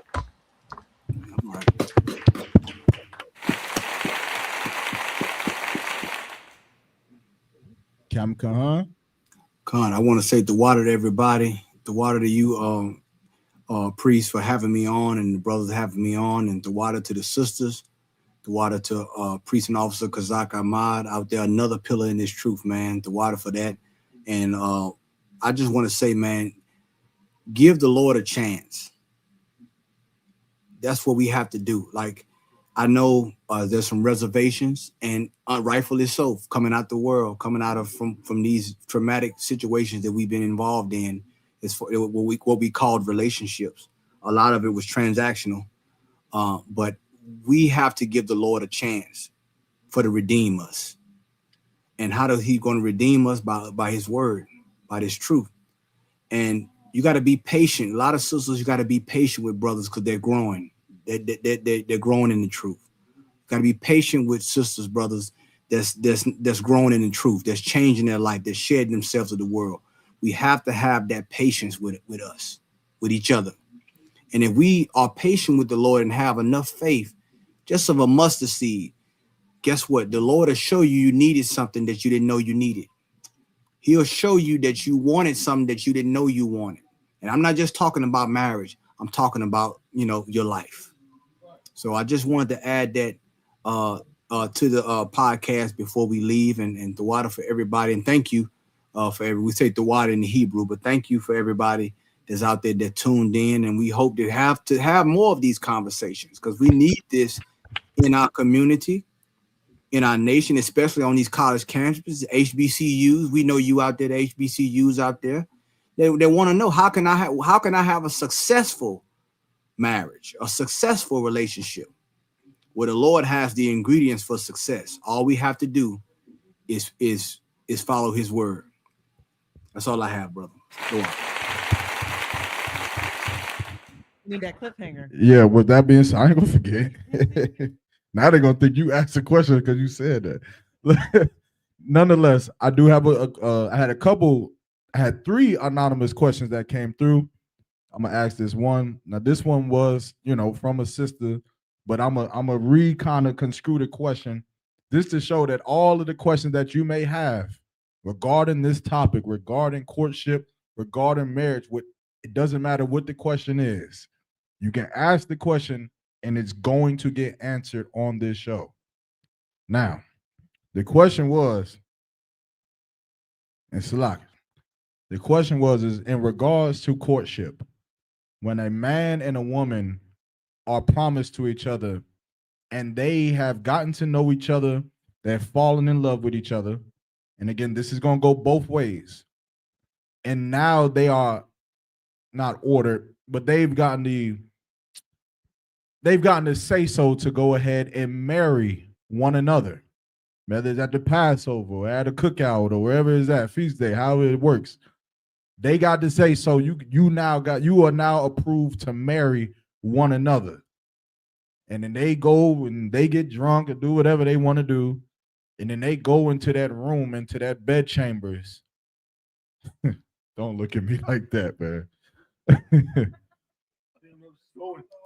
Yeah. And this was the question. So like, and they start to get undressed.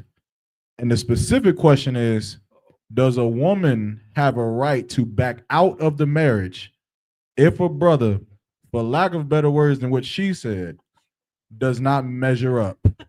I'm going to also add, just so that it's fair, if a brother does not like or see what a sister is working with as well.